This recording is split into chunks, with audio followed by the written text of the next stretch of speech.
What would you do if you came home for Thanksgiving to find your 72-year-old mother dying alone in bed while your brother was sipping cocktails on a luxury cruise?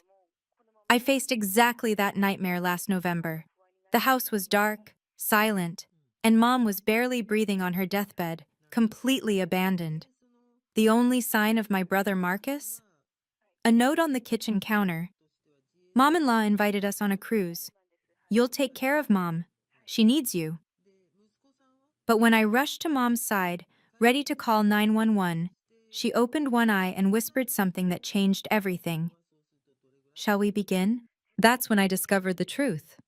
My mother, a retired federal judge, hadn't been dying at all. She'd been documenting 5 years of my brother's neglect, waiting for the perfect moment to expose him. And she was protecting an $8.7 million inheritance he didn't even know existed. I'm Holly Thorne, 38 years old, and over the next 4 days, my dying mother and I orchestrated the most devastating Thanksgiving revenge that left my brother begging for mercy in front of 127 family members. If you're watching this, please subscribe and let me know where you are watching from. The 3-hour drive from Boston to my childhood home in Wellesley had become a monthly ritual I couldn't escape. Every holiday for 15 years, same story. I handle Mom while Marcus handles his image. As I pulled into the driveway that November afternoon, I couldn't help but notice Marcus's BMW was missing. Again. You'd think being the only one who actually showed up would count for something.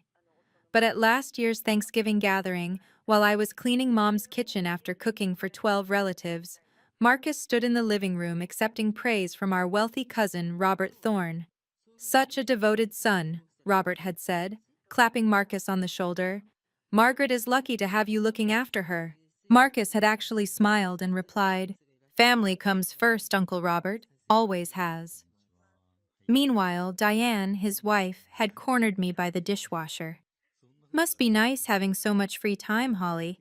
No husband, no kids at 38. No wonder you can pop over here whenever. She'd said it loud enough for everyone to hear, and the room had gone quiet for just a moment. That particular kind of silence that meant everyone agreed but was too polite to say so. The irony? Marcus hadn't visited Mom in 3 months.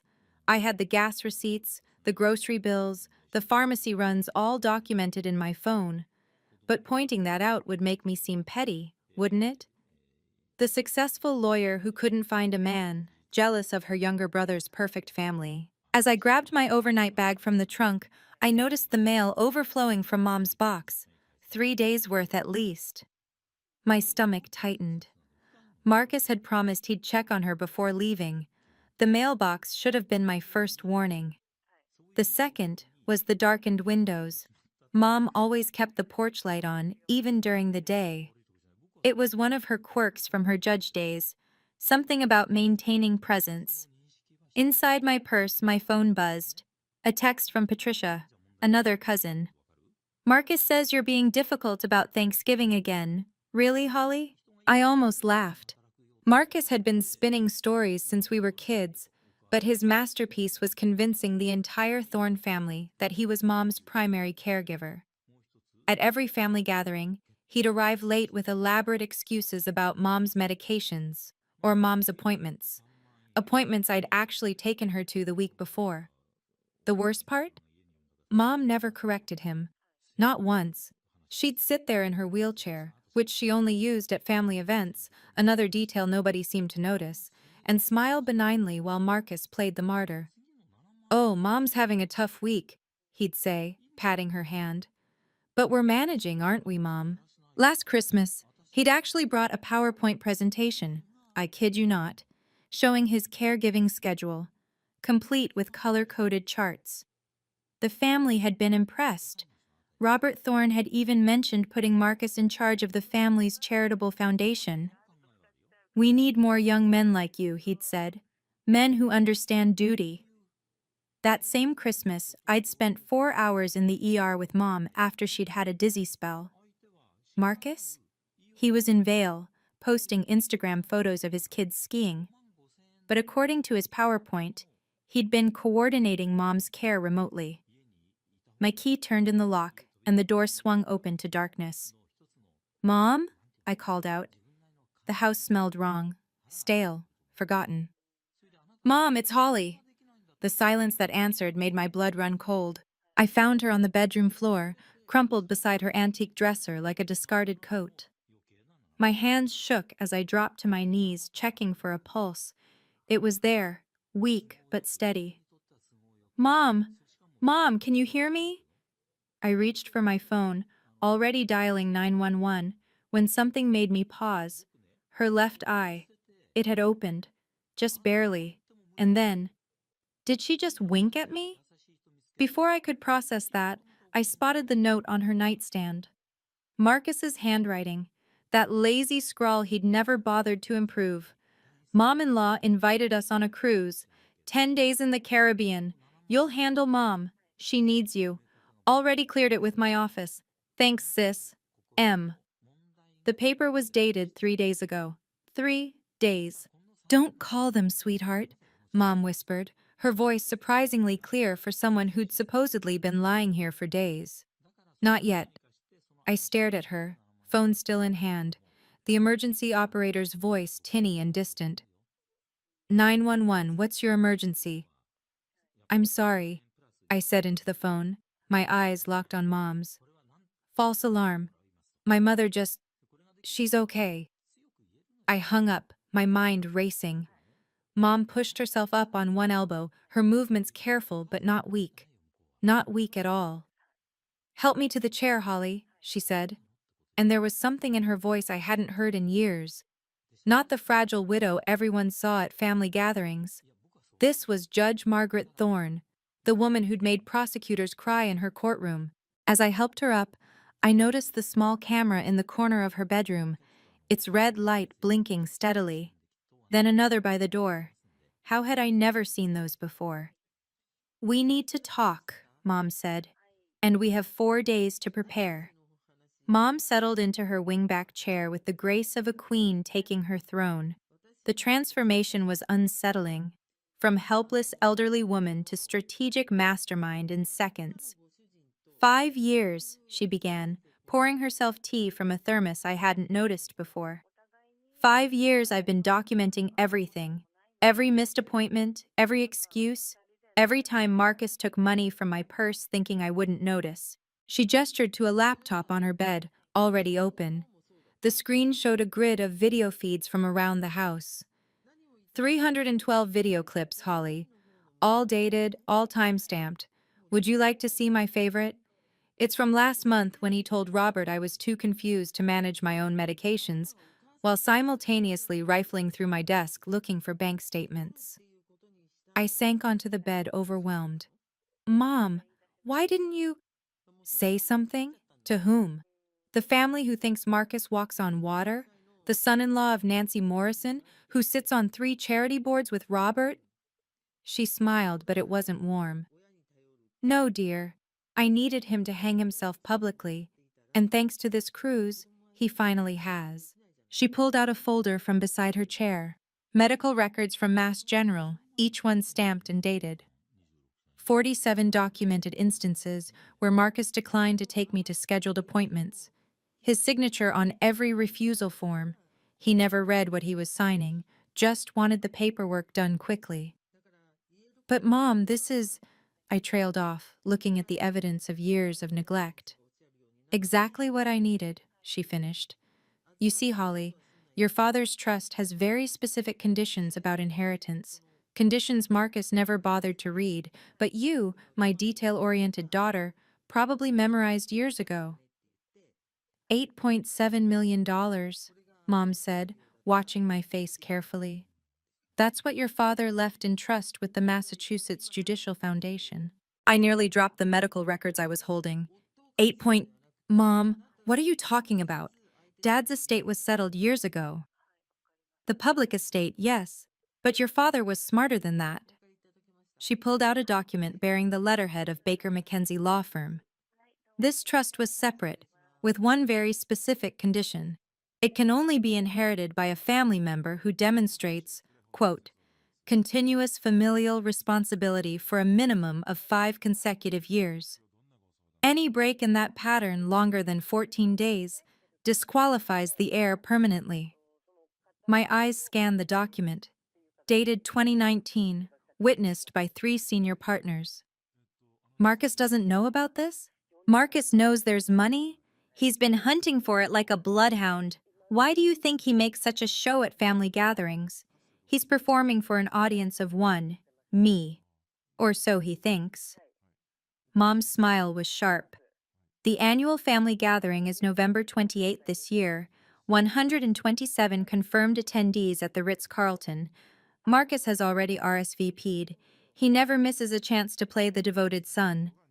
And you want to? I want you to inherit what you've earned, Holly. But more than that, I want Marcus to understand that actions have consequences. In front of everyone who's enabled his fiction for years. She leaned forward. William Hartley. You remember Judge Hartley? He's been holding the original trust documents. He'll be at the gathering. The weight of what she was proposing settled on my shoulders.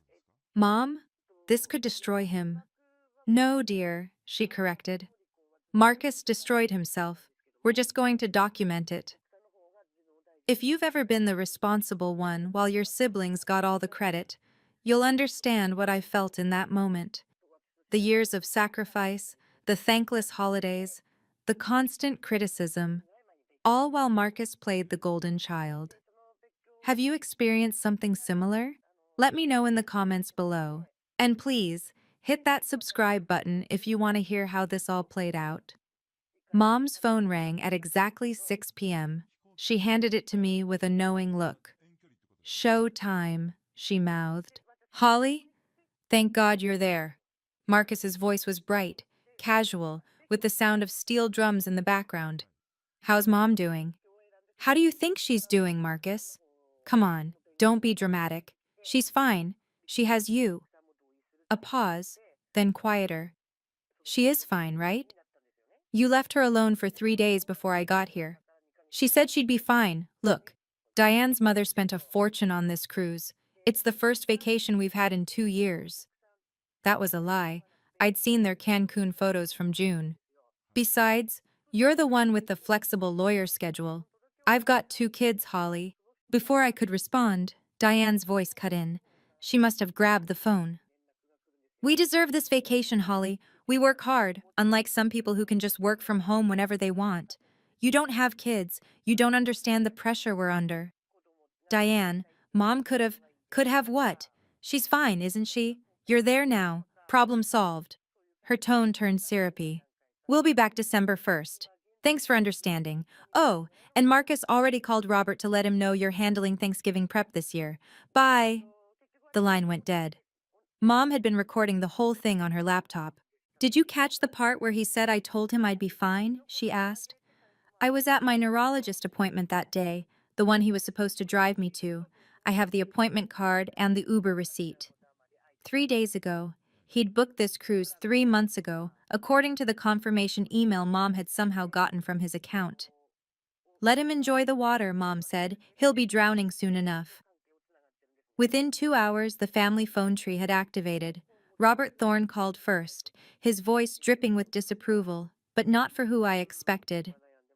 Holly, Marcus tells me you're being difficult about helping your mother. This is really disappointing. I'm sorry, what did Marcus say exactly? That he asked you weeks ago to cover Thanksgiving so he could take his family on a well-deserved vacation, and you're now making a fuss about it. Your mother needs stability, not drama. Before I could respond, he continued. Patricia mentioned you've been jealous of Marcus's family situation. Don't let your personal issues affect Margaret's care. 6 more calls followed in rapid succession. Each relative had gotten a slightly different story, but the theme was consistent. Holly was being selfish. Holly was jealous. Holly was making Marcus's life difficult when all he did was sacrifice for their mother. Cousin Patricia's was the worst. Marcus said you refused to help unless he paid you. That's low, Holly, even for someone in your situation. My situation? Well, 38, single, no children. Marcus says you've been taking out your frustrations on the family. Mom listened to each call on speaker, taking notes in her judicial notebook, the same kind she'd used on the bench. Her face remained neutral, but I saw her hand tighten around her pen when Diane's mother called. That poor boy, Nancy Morrison simpered, working so hard to care for Margaret, and his own sister won't give him a single break. I told him he should look into power of attorney. Maybe it's time someone more responsible took charge. After the seventh call, Mom closed her notebook. They've given us everything we need, she said. Each one of them is on record supporting Marcus's version of events. When the truth comes out, they'll have to face their own complicity. The key, Mom said, pulling out a whiteboard she'd hidden behind the dresser, is to let them think you're weak until the moment you're not.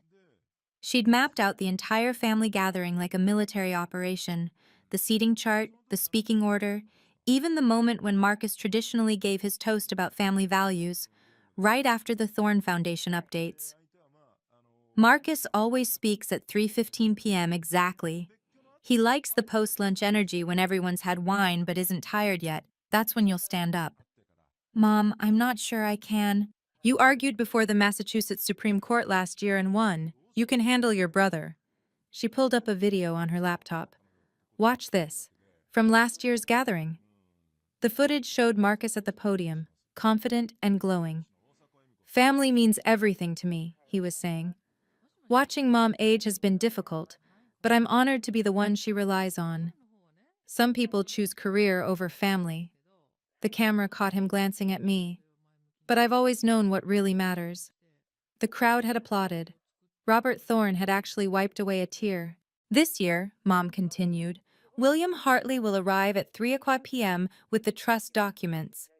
I've asked him to wait in the back until you give the signal. The hotel's AV team has been notified that you'll need the projection system. I told them you're presenting a family tribute video. You've thought of everything. I've had 5 years to plan, dear, and 30 years on the bench taught me that evidence without presentation is just paper. She squeezed my hand. Let them think you're the same pushover they've always known, then show them who you really are. What if Marcus doesn't come back from the cruise? Mom smiled. Oh, he'll come back. I guarantee it. The next morning, I made 3 crucial calls from Mom's study while she rested upstairs, actually organizing her video evidence into a devastating presentation. Judge Hartley, this is Holly Thorne. Holly, how's my favorite former clerk, and how's your mother? That's actually why I'm calling. I explained what we needed, keeping my voice professional despite my racing heart. His silence lasted 10 seconds. Then, I've been waiting 5 years for this call. The documents are in my safe. I'll be at the Ritz-Carlton at 3 p.m. sharp. The second call was to Baker McKenzie. The senior partner, James Fitzgerald, confirmed what I'd suspected. We've been maintaining copies of all trust-related documents as requested by Judge Thorne. Everything is notarized and court admissible. I'm emailing you the full portfolio now. Check your secure inbox. The email contained 43 pages of meticulously documented evidence, every signature authenticated, every date verified. Marcus's name appeared nowhere as a beneficiary unless he met the conditions he'd violated 47 times. The third call was to Mass General's Records Department. Ms. Thorne, we have the complete file your mother requested, 5 years of appointment records, all showing Mr. Marcus Thorne as the declining party for transport and care. Each one is stamped and verified by our legal department. Mom appeared in the doorway as I hung up. The cloud backup is complete. 312 videos, all uploaded to a private server with redundant backups. Even if Marcus somehow found out and tried to delete the local files, we're protected. You know, I said, looking at the mountain of evidence, most people would call this overkill. Most people haven't spent 30 years watching guilty people walk free because someone forgot to document one crucial detail. When you strike at a king, dear, you'd better not miss. Marcus called again that evening, his tone noticeably different. The background noise was quieter. He'd found somewhere private. Holly, I need you to be straight with me. Has Mom said anything unusual? Unusual how? Just, has she mentioned anything about Dad? About money? So he was fishing. Mom's barely conscious half the time, Marcus. You'd know that if you were here. Don't start. Look, I know there's something.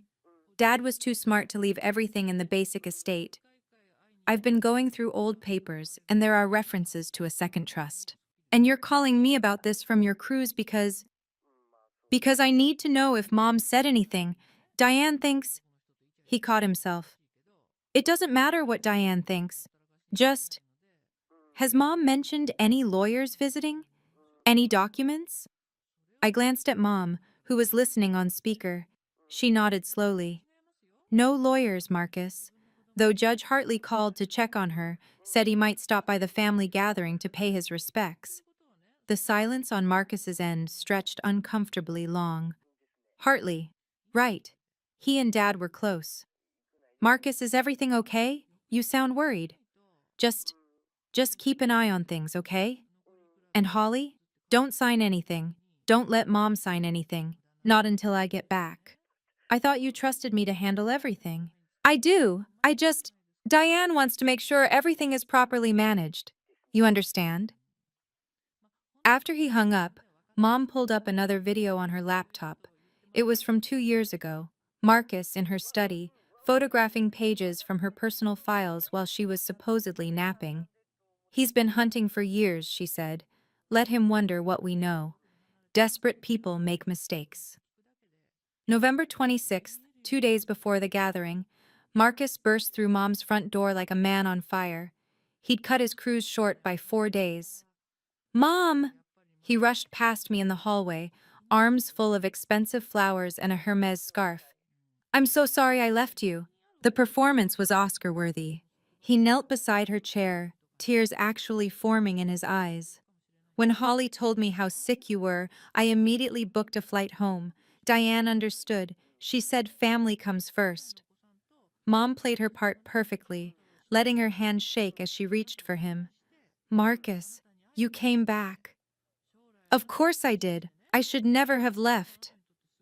He shot me a look over Mom's head. Holly should have called me sooner. Thank God I decided to check in. Within an hour, he'd posted on Facebook. Rushed home from vacation to be with Mom. Some things matter more than beaches and sunshine. Family is everything. Blessed, family first. The comments poured in immediately. Robert Thorne. This is why you're such an inspiration, Marcus. Patricia. Your mother is lucky to have you. Nancy Morrison. My daughter married the best man. What the commenters didn't see was Marcus rifling through Mom's desk while she napped, or him checking her phone for recent calls. They didn't see him corner me in the kitchen an hour later. Did anyone visit while I was gone? Any lawyers? Any paperwork? Marcus, you literally just posted about rushing home to care for Mom, and you're interrogating me about lawyers? I'm just making sure everything is in order, for Mom's sake. He'd brought a suitcase full of props, medical supplies he'd never use, a blood pressure cuff still in its packaging, even a wheelchair he'd clearly just purchased. The receipts were still in the bag. For the gathering, he explained. Mom needs to look properly cared for. November 28th arrived crisp and bright. The Ritz-Carlton's ballroom gleamed with crystal chandeliers and old money confidence. 127 members of the extended Thorne family filled the space, their conversations a symphony of privilege and presumption. Marcus had positioned Mom's wheelchair, the one she didn't need, at the head table, where everyone could see him tenderly adjusting her blanket every few minutes. He'd even hired a private nurse for the day, who stood uselessly nearby while he made a show of checking Mom's vitals. At exactly 3:15 p.m., Robert Thorne called Marcus to the podium for his traditional toast. Marcus rose slowly, making sure everyone noticed how he carefully tucked Mom's blanket before leaving her side. Family, he began, his voice catching with practiced emotion, is not just about blood. It's about showing up. It's about sacrifice. He paused, letting his eyes sweep the room. For the past 5 years, I've had the honor of being my mother's primary caregiver. It hasn't been easy. There have been sleepless nights, missed opportunities, vacations cut short. He glanced at me.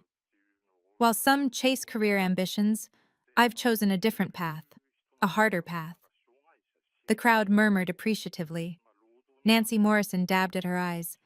Just this week, Marcus continued, I cut short a long-planned cruise because Mom needed me. Because that's what you do for family. You show up, you sacrifice, you put their needs before your own. The applause started slowly, building to enthusiasm. Someone shouted, "Hear, hear!" Marcus basked in it, his smile humble but satisfied. I don't do it for recognition. I do it because it's right. Because someday, I hope my children will remember that their father understood what truly mattered. That's when I stood up, my laptop under my arm. I'd like to add something to Marcus's beautiful speech. Marcus's smile flickered but held. Of course, Holly, though I wasn't aware you'd prepared anything. I walked toward the podium, and he leaned into the microphone before I could reach it. My sister Holly has had a difficult time accepting my role as Mom's caregiver. As many of you know, she's 38, unmarried, no children. Sometimes people in that situation struggle with family dynamics. A few uncomfortable chuckles rippled through the crowd. Diane stood up from her seat, adding, Holly's always been career-focused. We don't judge her for it, but it does mean she doesn't understand the sacrifices parents make. That's right, Marcus continued, emboldened. While I've been bathing Mom, managing her medications, driving her to appointments, Holly appears once a month for a few hours. But we don't hold it against her. Not everyone is built for caregiving. Robert Thorne nodded approvingly. Marcus, your grace under pressure is admirable. Thank you, Uncle. Marcus's voice grew softer, more martyred. It's been especially hard this week. I had to abandon a cruise that Diane's mother generously gifted us, our first vacation in years, because Holly couldn't handle Mom alone for a few days. But that's what real family does. We show up, even when others won't. The nurse he'd hired looked confused, probably wondering why she'd been paid to stand around doing nothing while Marcus performed for the crowd. Holly, Marcus said, turning to me with false concern, maybe you should sit down. You look overwhelmed. I know public speaking isn't your strong suit. I reached the podium, setting my laptop on the side table. The AV team, as promised, had the projection screen ready. You're right, Marcus, I said calmly into the microphone. I should probably let the evidence speak for itself. This was it. The moment I'd been pushed too far. Standing in that ballroom with 127 relatives watching, being painted as the selfish sister while Marcus played saint. Every responsible family member knows this feeling. The gaslighting, the public humiliation, the rewritten history. If you've been there, drop a comment. And remember to subscribe, because what happened next changed our family forever. I have something to share about caregiving, I said, connecting my laptop to the projection system. The screen behind me flickered to life. About what it really looks like versus what people claim it looks like. Marcus's face had gone pale. Holly, this isn't the time. When is the time, Marcus? When you're on another cruise. I clicked to the first slide, a spreadsheet.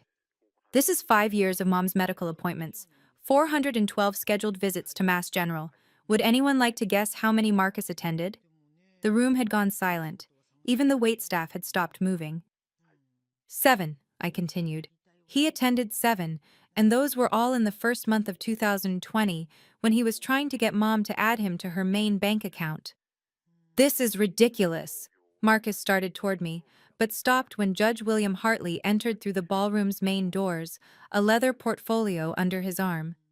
Judge Hartley, I announced. Perfect timing. I was just about to show some video evidence. Marcus's eyes darted between me and Hartley. What videos? Mom, tell them this is insane. Mom, who'd been playing frail all afternoon, straightened in her wheelchair. The blanket fell away, revealing a sharp business suit instead of the housecoat everyone expected. Actually, Marcus, Mom said, her voice carrying the authority of 3 decades on the bench, I think it's time everyone saw the truth. The screen changed to a grid of video feeds. These are from security cameras I installed in my home 5 years ago, I explained. After Marcus started telling everyone he was my primary caregiver while systematically neglecting me. Diane stood up, her face flushed. This is entrapment. You can't record people without their knowledge. Massachusetts is a two-party consent state for audio, I replied calmly. But these are video only, from my mother's own home, completely legal. Judge Hartley can confirm. The first video filled the screen. Date stamp, March 15, 2021, 3:47 p.m. Mom was on the floor by the stairs, calling for help.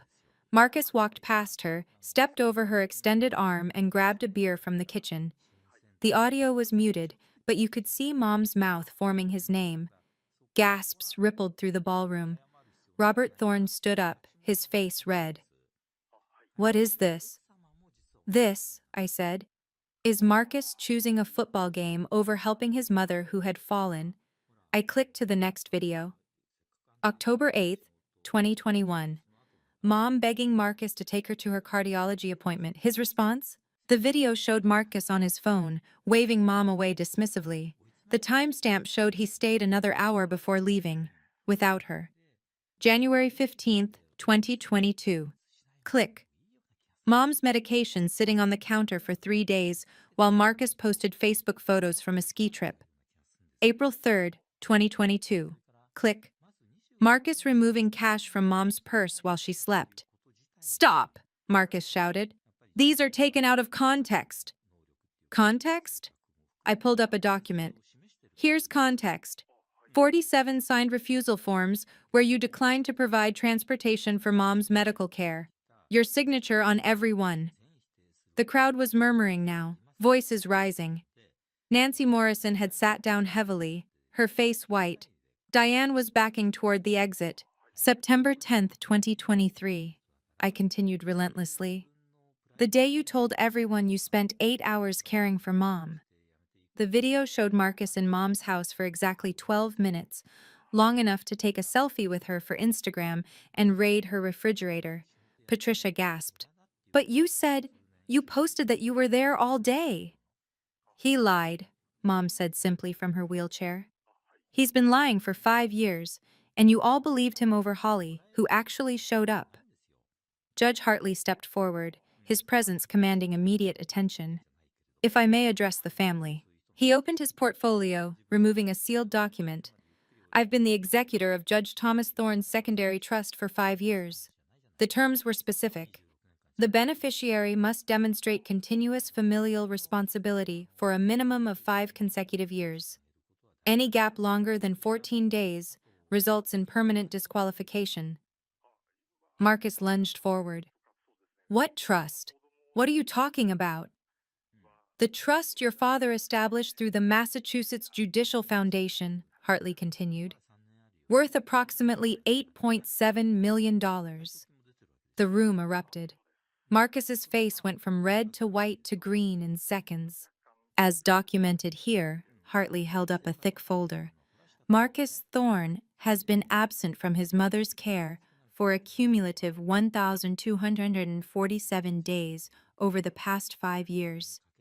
He is hereby disqualified from any claim to the trust. This is fraud, Marcus screamed. Holly manipulated Mom. She doctored those videos. The videos are authenticated by 3 separate digital forensics experts, I said, pulling up the certification documents. Every timestamp verified, every frame validated. Baker McKenzie has copies of everything. Mom stood up from her wheelchair, stood up completely on her own, and walked to the podium. The collective gasp from the room was audible.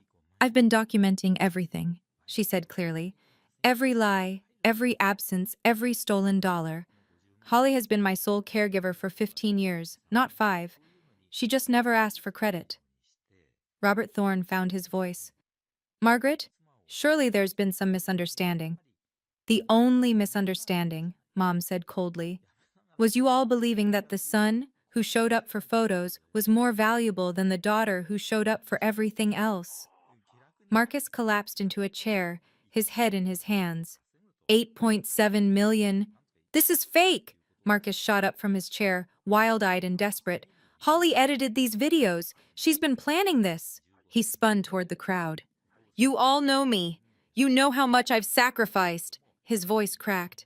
Mom, please, tell them the truth. Mom's response was to pull out her phone and project a text exchange on the screen. From Marcus, 3 days ago. Old lady probably doesn't have long. Make sure we're in the will before she croaks. The room went silent. That's not... I didn't... Marcus turned to Diane for support, but her face had transformed from shock to rage. 8.7 million? Diane's voice was deadly quiet. You told me she had maybe 100,000 in savings. You said we were doing our duty. Baby, please. Don't baby me.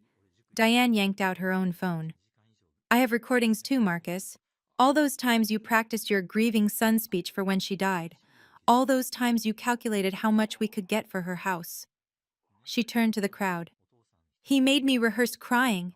He said we needed to look devastated at the funeral to make sure Holly didn't contest anything. Judge Hartley cleared his throat.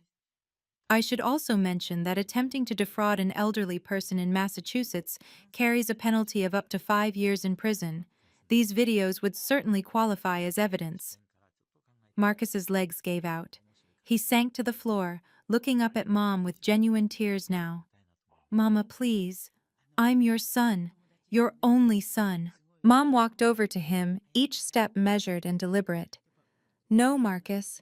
You're the son who saw me as an ATM. Holly is the child who saw me as her mother.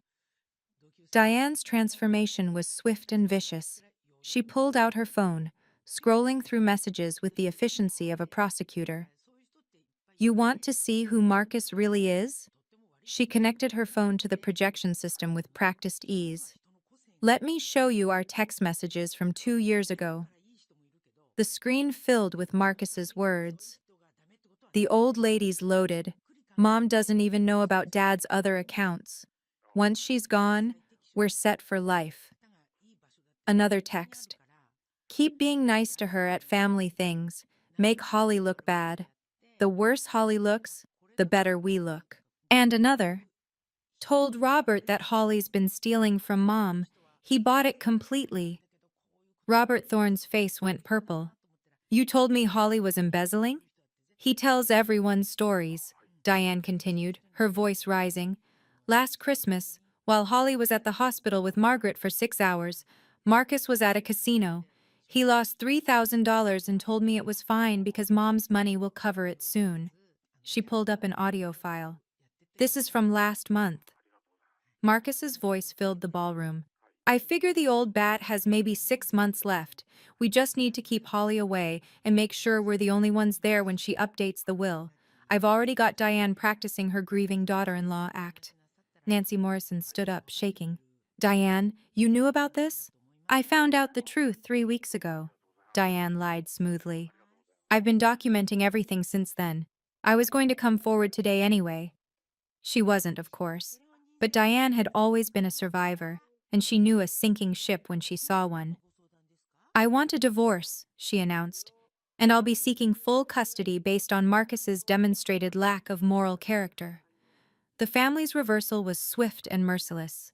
Robert Thorne, who'd been Marcus's biggest supporter, stood up with the authority of a man who controlled multiple trust funds. Marcus Thorne, he said, his voice carrying across the ballroom. You are hereby removed from the Thorne Family Foundation Board, effective immediately. Uncle Robert, please. You lied to me. You made me complicit in your abuse of Margaret. Robert's voice shook with rage. I defended you. I criticized Holly based on your lies. This is unconscionable. Patricia joined in. You told me Holly was jealous of your family, that she was trying to turn your mother against you. She was. She did. Marcus gestured wildly at me. This is all her manipulation. The only manipulation, said Cousin James, a Boston attorney, was yours. And frankly, I'm going to recommend the family pursue charges for elder abuse and fraud. One by one, board members who'd shaken Marcus's hand an hour ago now turned their backs. The symbolic gesture wasn't lost on anyone. Nancy Morrison, Diane's mother, approached Marcus with cold fury. You used my daughter. You used my family's name. We welcomed you into our circle and this is how you repay us? Nancy, You're done in Boston society, Marcus. I'll make sure of it. She pulled out her phone. I'm calling the country club right now to revoke your membership. It's under my sponsorship, after all. The dominoes kept falling. 6 different family members announced they were removing Marcus from their wills. The Thorne Foundation's lawyer stated he'd be investigating whether Marcus had misused any foundation funds. Even the hired nurse looked disgusted. Could someone escort Mr. Thorne out? Robert called to security. He's no longer welcome at family events. Over the next 24 hours, my phone became a battlefield of Marcus's desperation. 50 missed calls, 67 text messages, each one more pathetic than the last. Holly, please pick up. We're family. I have children. You're going to make your nephew and niece homeless? It was all Diane's idea. She pushed me into it. Mom poisoned you against me. I'll pay you back everything, with interest. Holly, I'm begging you, my life is falling apart. You've destroyed me. Are you happy now? Please, I'm your brother. Blood is thicker than water. The voicemails were worse. In one, he was sobbing. In another, screaming. By the 10th message, he'd cycled through denial, anger, bargaining, and depression, but never quite reached acceptance. Mom listened to one of them with me. Marcus's voice was broken, desperate. Mama, please. I made mistakes, but I'm your son, your only son. Holly's turned you against me. This isn't you. This is her. Please, Mama, I'll do better. I'll visit every day. I'll quit my job to take care of you. Just please don't do this to me. Notice, Mom said quietly, how it's still all about him. Not once has he actually apologized for neglecting me. Not once has he acknowledged what Holly has done. It's all about what's being done to him. She was right. In 50 messages, Marcus never once said, I'm sorry for abandoning you, or, thank you, Holly, for taking care of Mom. It was all about his losses, his pain, his children's futures. The last text came at 3 a.m. You've won. Congratulations. I hope you're happy destroying your own brother. I hope that money keeps you warm at night. I blocked his number after that. The financial dominoes fell faster than even I had anticipated. Within a week, Marcus's carefully constructed life imploded completely. His employer, Boston Financial Services, called him in for a meeting after several clients saw the family gathering footage.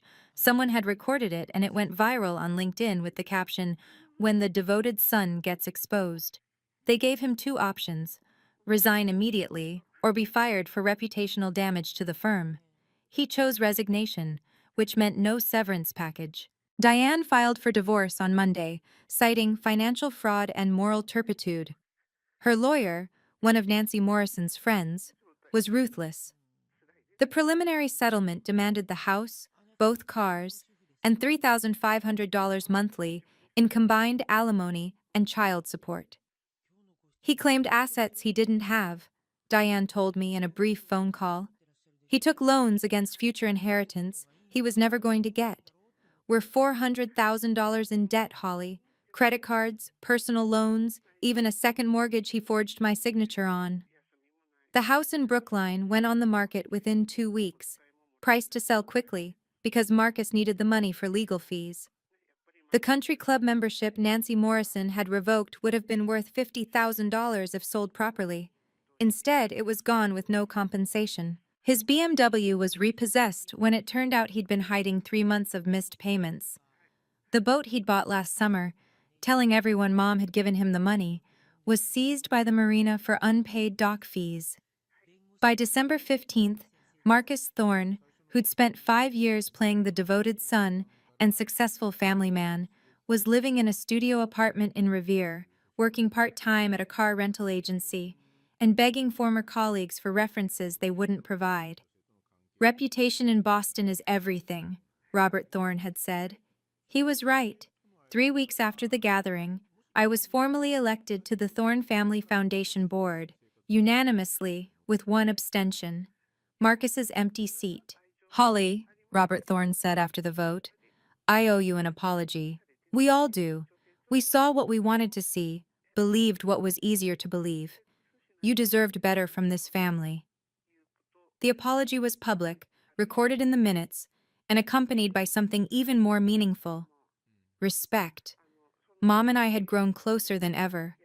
Without the performance of frailty, she was vibrant again, teaching seminars at Harvard Law, writing her memoirs, even taking a weekly spin class. We had lunch every Tuesday, dinner every Sunday, not because I had to, but because I wanted to. You know what the best part is? Mom said one evening, pouring us wine in her study. I don't have to pretend anymore. Not to be weaker than I am, not to be fooled by Marcus, not to doubt what I saw with my own eyes. The trust money was transferred in January. 8.7 million, managed responsibly, would fund not just my future, but a new foundation Mom and I created together. The Invisible Caregivers Fund, providing respite and support for family members who actually show up. At the first board meeting I attended, Patricia pulled me aside. Holly, I'm ashamed of how I treated you. You were doing everything right, and we punished you for it. You didn't know, I said. But we should have. We should have looked closer, asked questions, noticed who was really there. She paused. My mother is getting older. I've been thinking about what real caregiving looks like, thanks to you. For the first time in 15 years, I wasn't the invisible daughter. I was simply Holly Thorne, respected for exactly who I'd always been. Marcus's letter arrived in February, 2 months after the gathering. 3 pages, handwritten on legal pad paper. He couldn't even afford proper stationery anymore. Dear Holly, it began, I never realized what you were doing all those years. But even his apology was polluted with self-pity. I've lost everything, appeared 4 times. My children won't speak to me, appeared twice.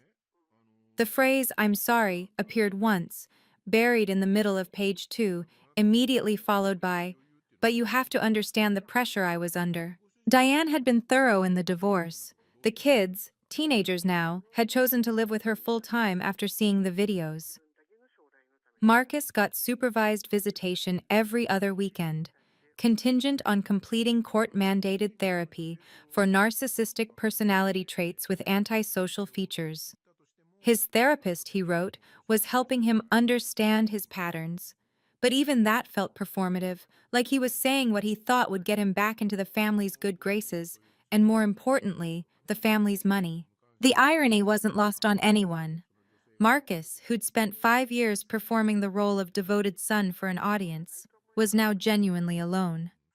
No audience, no applause, no one to fool.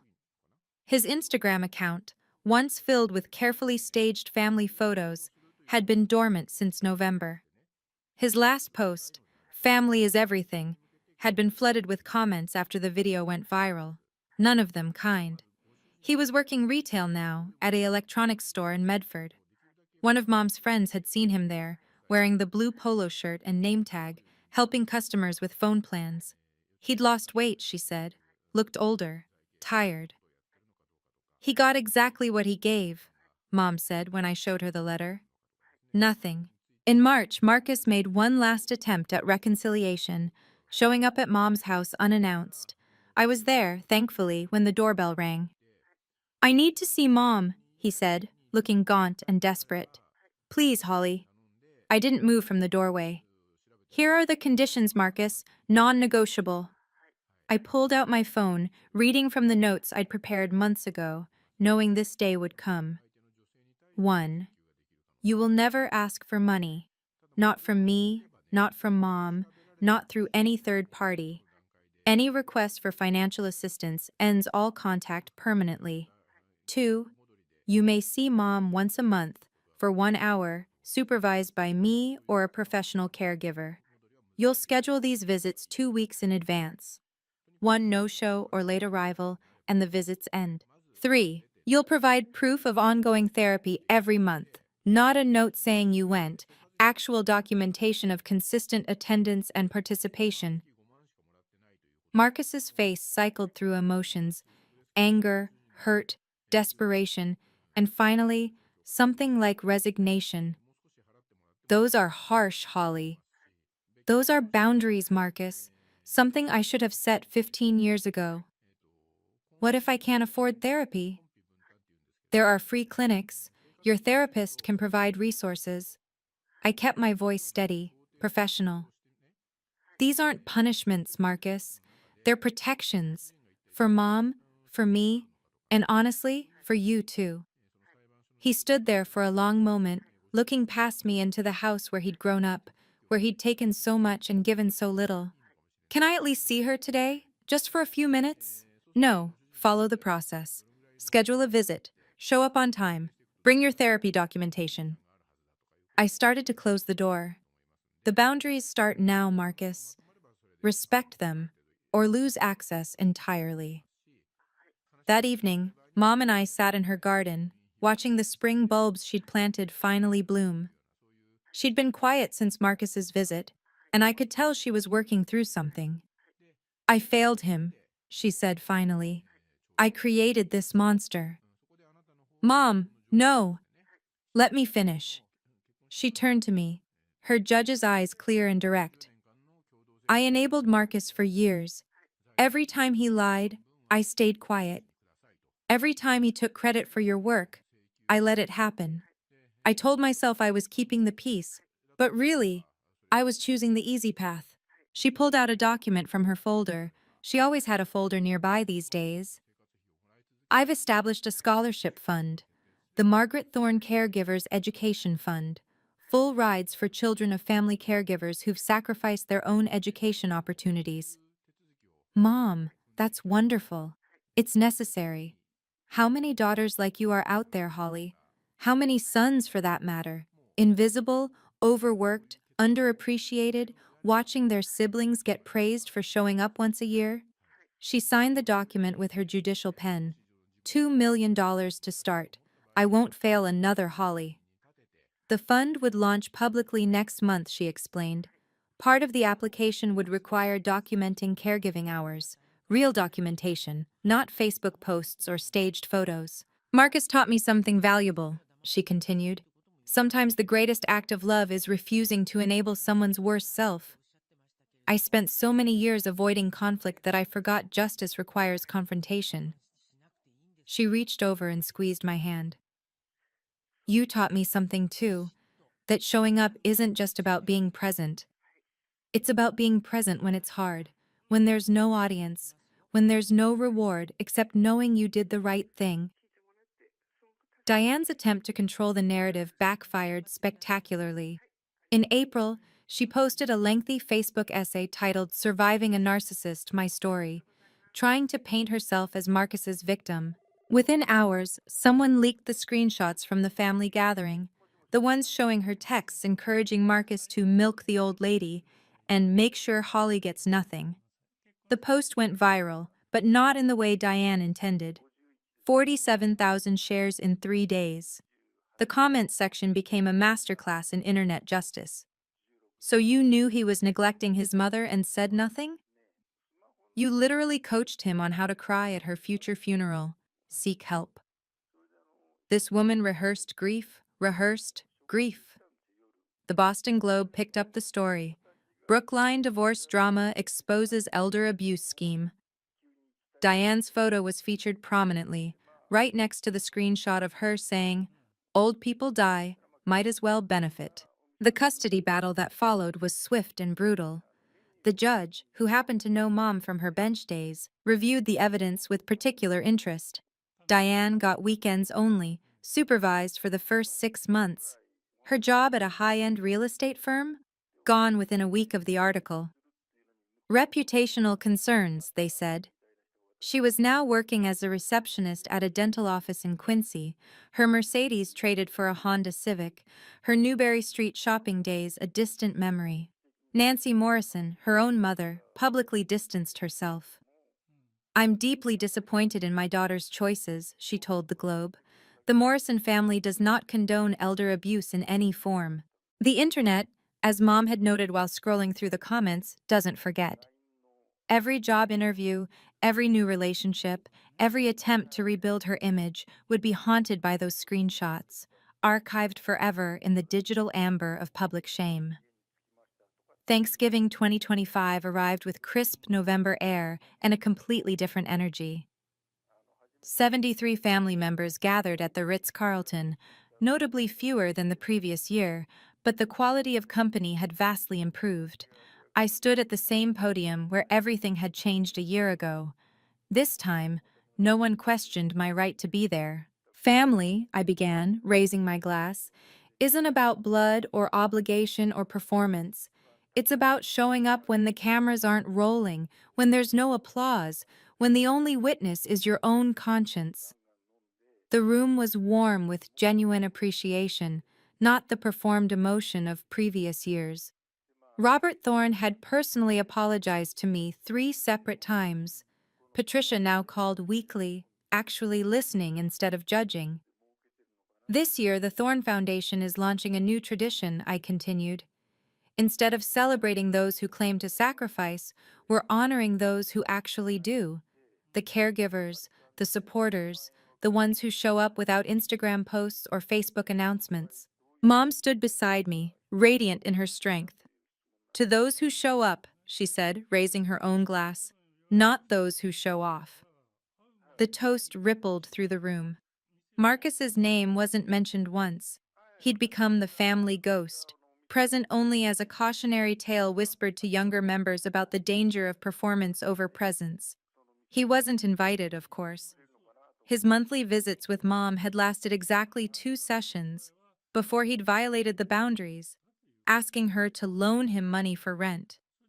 That was 6 months ago. We hadn't heard from him since. As the gathering continued, I realized something profound. This was what family was supposed to feel like. Not perfect, not without history, but honest, real, present. The invisible daughter had become the visible matriarch, not through manipulation or performance, but simply by being exactly who she'd always been. If this story resonated with you, please subscribe and share it with someone who needs to hear that it's okay to stand up to family manipulation. Drop a comment about your own experience with family boundaries. I read every single one. Remember, blood makes you related, but loyalty makes you family. What boundaries have you had to set? Let's discuss below. Picture this. You're standing on the porch of the house you spent 8 years paying for, the house you painted, repaired, and made into a home with your own 2 hands, and your own father is laughing in your face, saying, "You're homeless now, little girl." That's exactly where I found myself 6 months ago. While I was stationed halfway across the world in Okinawa, serving my country, my father and brother forged my signature, stole my house, and blew every penny on gambling debts. They thought I'd come home broken. They thought distance made me powerless. They didn't know I'd spent 5 months building a legal case that would destroy everything they thought they'd gotten away with. My name is Ingrid Myers. I'm 26 years old, a sergeant in the United States Marine Corps with 8 years of service. And this is the story of how my family tried to erase me, and how I made them regret it. If you're watching this, please subscribe and let me know where you're watching from. Let me tell you about 742 Maple Drive. It's not a mansion. It's not even close. 3 bedrooms, 1 bathroom, a porch that creaks when you step on the third board from the left. Sits on a quiet street in Jacksonville, North Carolina, about 15 minutes from Camp Lejeune. I bought it when I was 22 years old. Saved every penny from my enlistment bonus, every deployment stipend, every cent I didn't spend on things I didn't need. The VA loan made it possible. 0 down payment, 2.75% interest rate. I remember sitting at that closing table, signing my name over and over, thinking, this is mine. Nobody gave this to me. I earned it. The previous owners had let it go. Peeling paint, a roof that leaked in 3 places, a backyard that looked like a jungle. I didn't care. I saw potential. I spent my leave days with a paintbrush in my hand, rolling sage green onto the living room walls, because my mother always said green was the color of peace. I climbed up on that roof myself, YouTube tutorial playing on my phone, replacing shingles one by one. I planted tulips in the front yard, red ones, because they reminded me of the ones my mom used to grow before she got sick. On my bookshelf, I kept a framed photo from boot camp graduation day. 18 years old, scared out of my mind, but standing tall. That picture was the first thing I hung in my new house. The mortgage was $1,247 a month. I paid it myself, every single month. No help from anyone. I didn't know that the next time I walked through that door, everything I'd built would be gone. To understand what happened, you need to understand my family. My father, Harold Myers, spent 30 years as a plumber in Jacksonville. Decent work, decent pay, until a herniated disc forced him into early retirement. Now he lives off disability checks and bitterness. He's 58 years old and acts like the world owes him something. Then there's Derek, my brother. 32 years old, never held a job longer than 6 months. He's got excuses for everything: the economy, his bosses, his bad luck. What he doesn't mention is the gambling. Blackjack tables at the casino in Cherokee, poker games in back rooms, sports bets that never quite hit. My father worships him, always has. Derek's gonna make it big, he'd say. He just needs time. What about me? I was the daughter who disappeared at 18, the one who chose the Marines over staying home to take care of Dad after his surgery. In his eyes, I abandoned the family. I remember the day I left for boot camp. Derek was standing in the driveway next to his Mustang, the one Dad bought him for his 21st birthday. Cherry red, leather seats. Derek never paid for a single oil change. I drove myself to the recruiter's office in a rusted Honda Civic I'd bought with waitressing money. My mother died when I was 14, ovarian cancer. After she was gone, there was no buffer between me and the reality of who my father was. He didn't hate me. He just forgot I existed, unless he needed something. For years, I told myself distance would fix it, that if I just stayed away, the hurt would fade. I was wrong. In March, I got the orders. 6-month rotation to Camp Foster, Okinawa, Japan. Logistics unit. It was supposed to be routine, but there was a problem. My house. 6 months is a long time. Mail piles up, bills come due, pipes freeze in winter. I needed someone stateside who could handle the small stuff, pick up packages, pay the water bill if it slipped through autopay, call a repairman if the AC died. I thought about asking a friend from the unit, but most of them were deploying too. My neighbor, Mrs. Chen, was 82 and barely remembered my name. I didn't have many options. So I called my father. He sounded almost touched. "You're asking me for help?" Like I'd finally admitted I needed him. I drove up to his apartment, a cramped 2-bedroom he'd rented after selling the family house, with a document I'd printed from a legal website. Limited power of attorney. I'd read every word 3 times. "This lets you receive mail, pay utility bills from my checking account, and call maintenance companies if something breaks," I explained. "That's it, nothing else." He nodded like he understood. I watched him sign it. I signed it. We got it notarized at the UPS store down the street.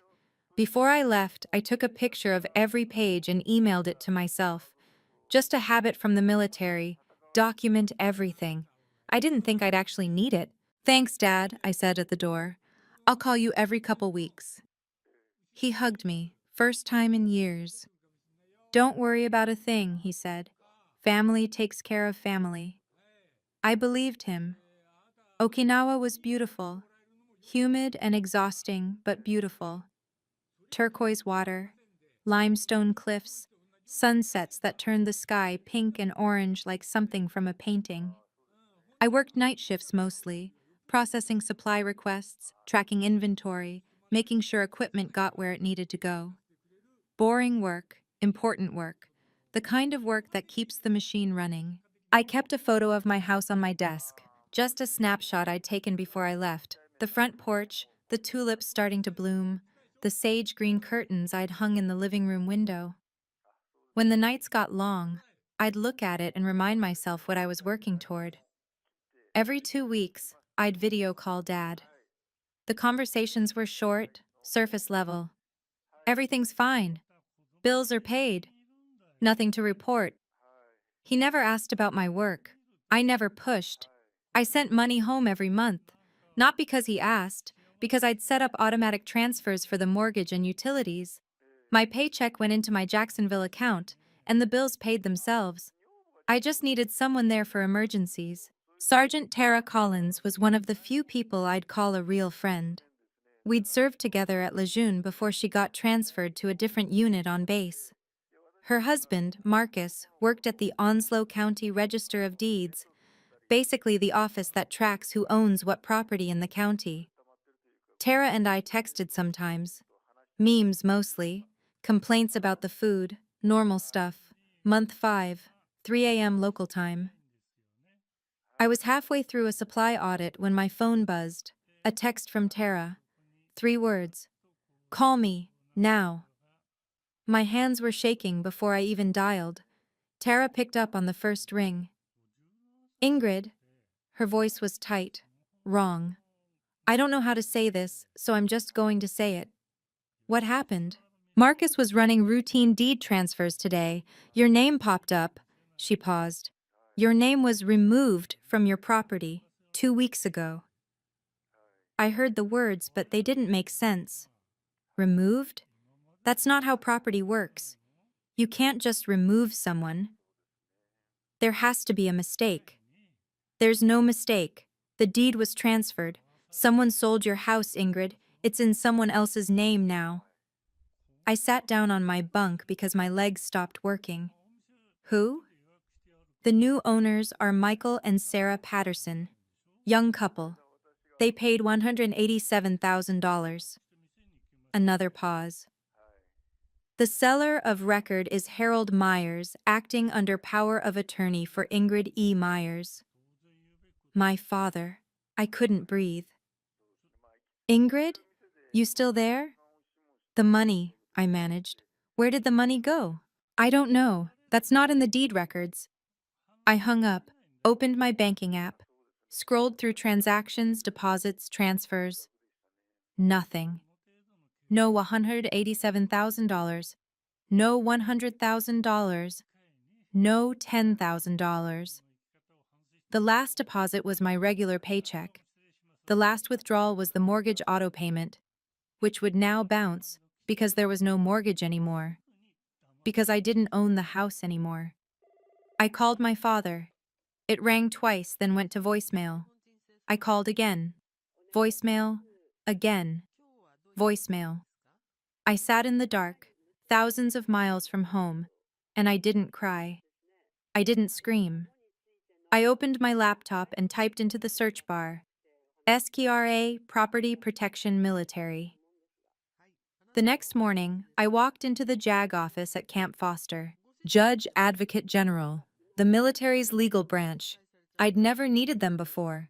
Never thought I would. Captain Marcus Webb was assigned to my case.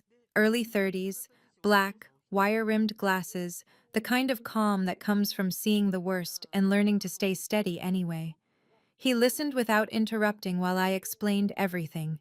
The house, the POA, the call from Tara. When I finished, he leaned back in his chair. Do you have a copy of the power of attorney you signed? I scanned it before I left. It's in my email. Pull it up. I handed him my phone. He read slowly, scrolling, nodding. Sergeant Myers, this is a limited power of attorney. It explicitly authorizes your father to receive mail, pay bills from a designated account, and coordinate minor home repairs. He looked up. It does not authorize the sale of real property. So he couldn't legally sell my house. No, he couldn't. Webb set the phone down. But it gets worse. Have you heard of the Service Members Civil Relief Act? I had, vaguely. Something about protections for deployed soldiers. SKRA provides legal protections for active duty military, Webb explained. Among other things, it makes it extremely difficult, almost impossible, for anyone to sell, foreclose on, or transfer a service member's property without their explicit written consent. Your father didn't just exceed the POA. He may have violated federal law. May have? There's one more piece we need to check. He picked up his desk phone. I'm going to request a copy of the POA that was used to execute the sale. Because if it's different from what you signed, he didn't finish the sentence. He didn't have to. It took 4 days. 4 days of waiting while Captain Webb worked the phones. 4 days of night shifts where I couldn't focus, of meals I couldn't taste, of staring at my phone like it might explode. On day 5, Webb called me back into his office. "We got it," he said. His voice was strange, hard. He slid 2 documents across the desk. On the left, my limited power of attorney. The one I'd signed. The one that gave my father permission to pick up my mail. On the right, a general power of attorney. Broad, sweeping language. Full authority to sell, transfer, mortgage, or otherwise dispose of any and all real property owned by principal. My name at the bottom. But it wasn't my handwriting. I stared at the signature. It was close. Someone had practiced, but it was wrong. I always loop my G's. This signature had flat, angular letters. I always include my middle initial, the E between Ingrid and Myers. This signature had a gap where the E should be. "This isn't my signature," I said. "I know." Webb's jaw was tight. "I had our forensic document specialist take a look. She compared it to your official service records. The handwriting is inconsistent with your known samples." "So, who—" She also compared it to DMV records for Derek Myers. He paused. "It's a match." My brother. Derek forged my signature, created a fake document that gave my father complete control over my house, and my father used it to sell everything I owned. What do we do now? Webb pulled out a legal pad. "Now, we build a case. Forgery of a legal document connected to a VA-backed property is a federal felony, and violating SQRA adds another layer." He looked at me. "They're not getting away with this." "Follow the money." That's what Captain Webb said. He helped me file requests with the escrow company that handled the sale. Under military legal authorization, they had to respond within 10 business days. They responded in 7. I sat in Webb's office while he walked me through the documents. The sale closed for $187,000. Standard closing costs, real estate commission, the usual fees.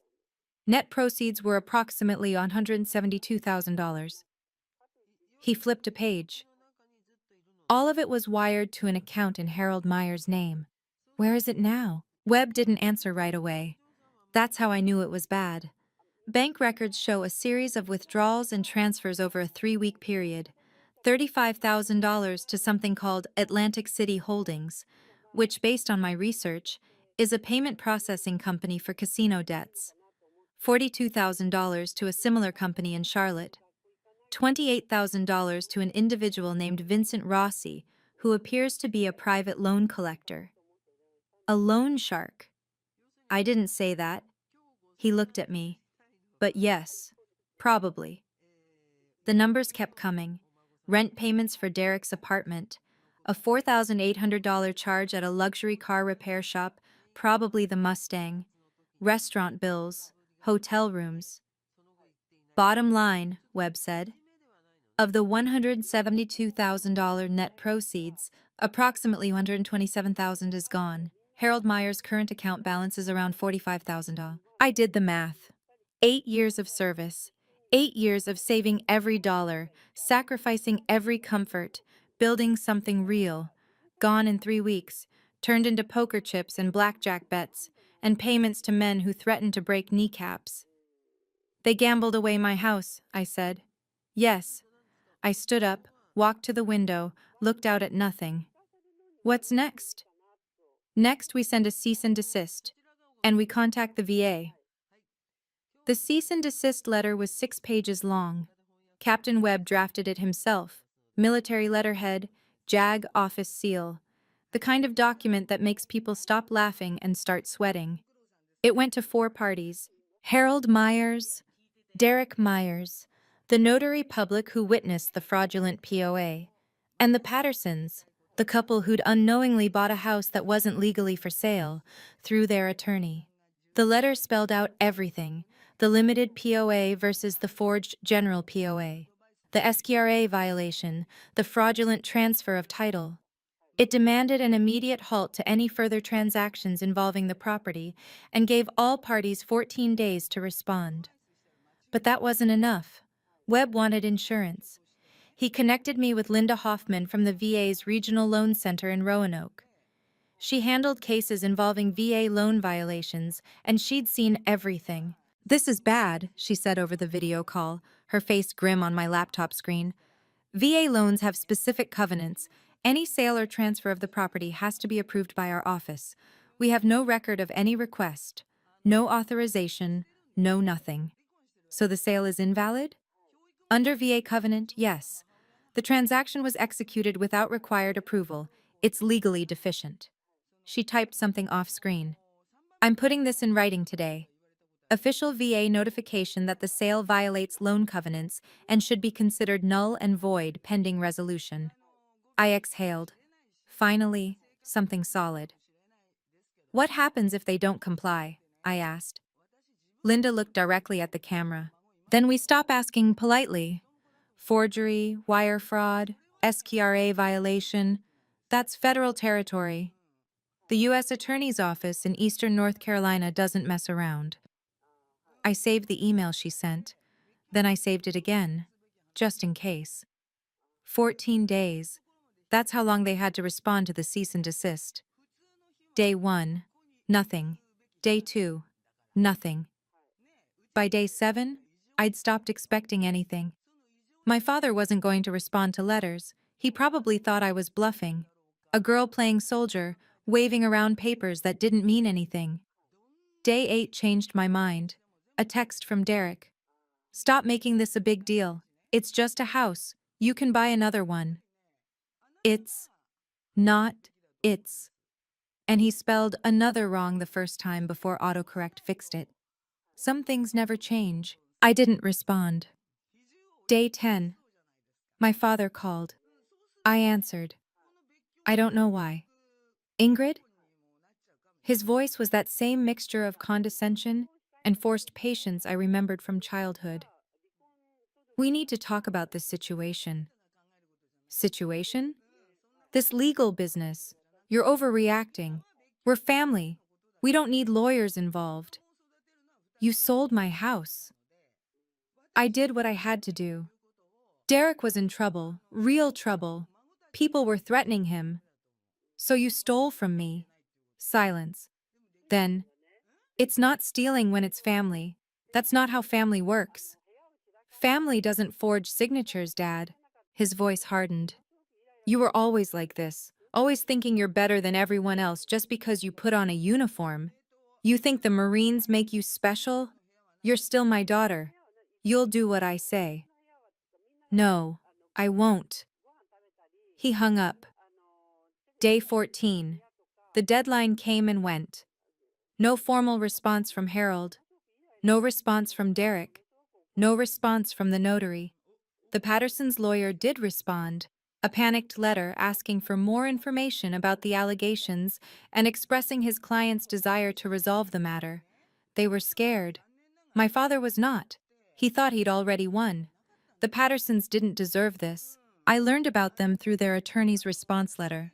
Michael Patterson, 30 years old, worked as an electrician for a commercial contractor in Wilmington. Sarah Patterson, 29, was a kindergarten teacher at an elementary school in Jacksonville. They'd been married for 3 years, saving every penny for a down payment on their first home. When they found 742 Maple Drive, they thought it was perfect.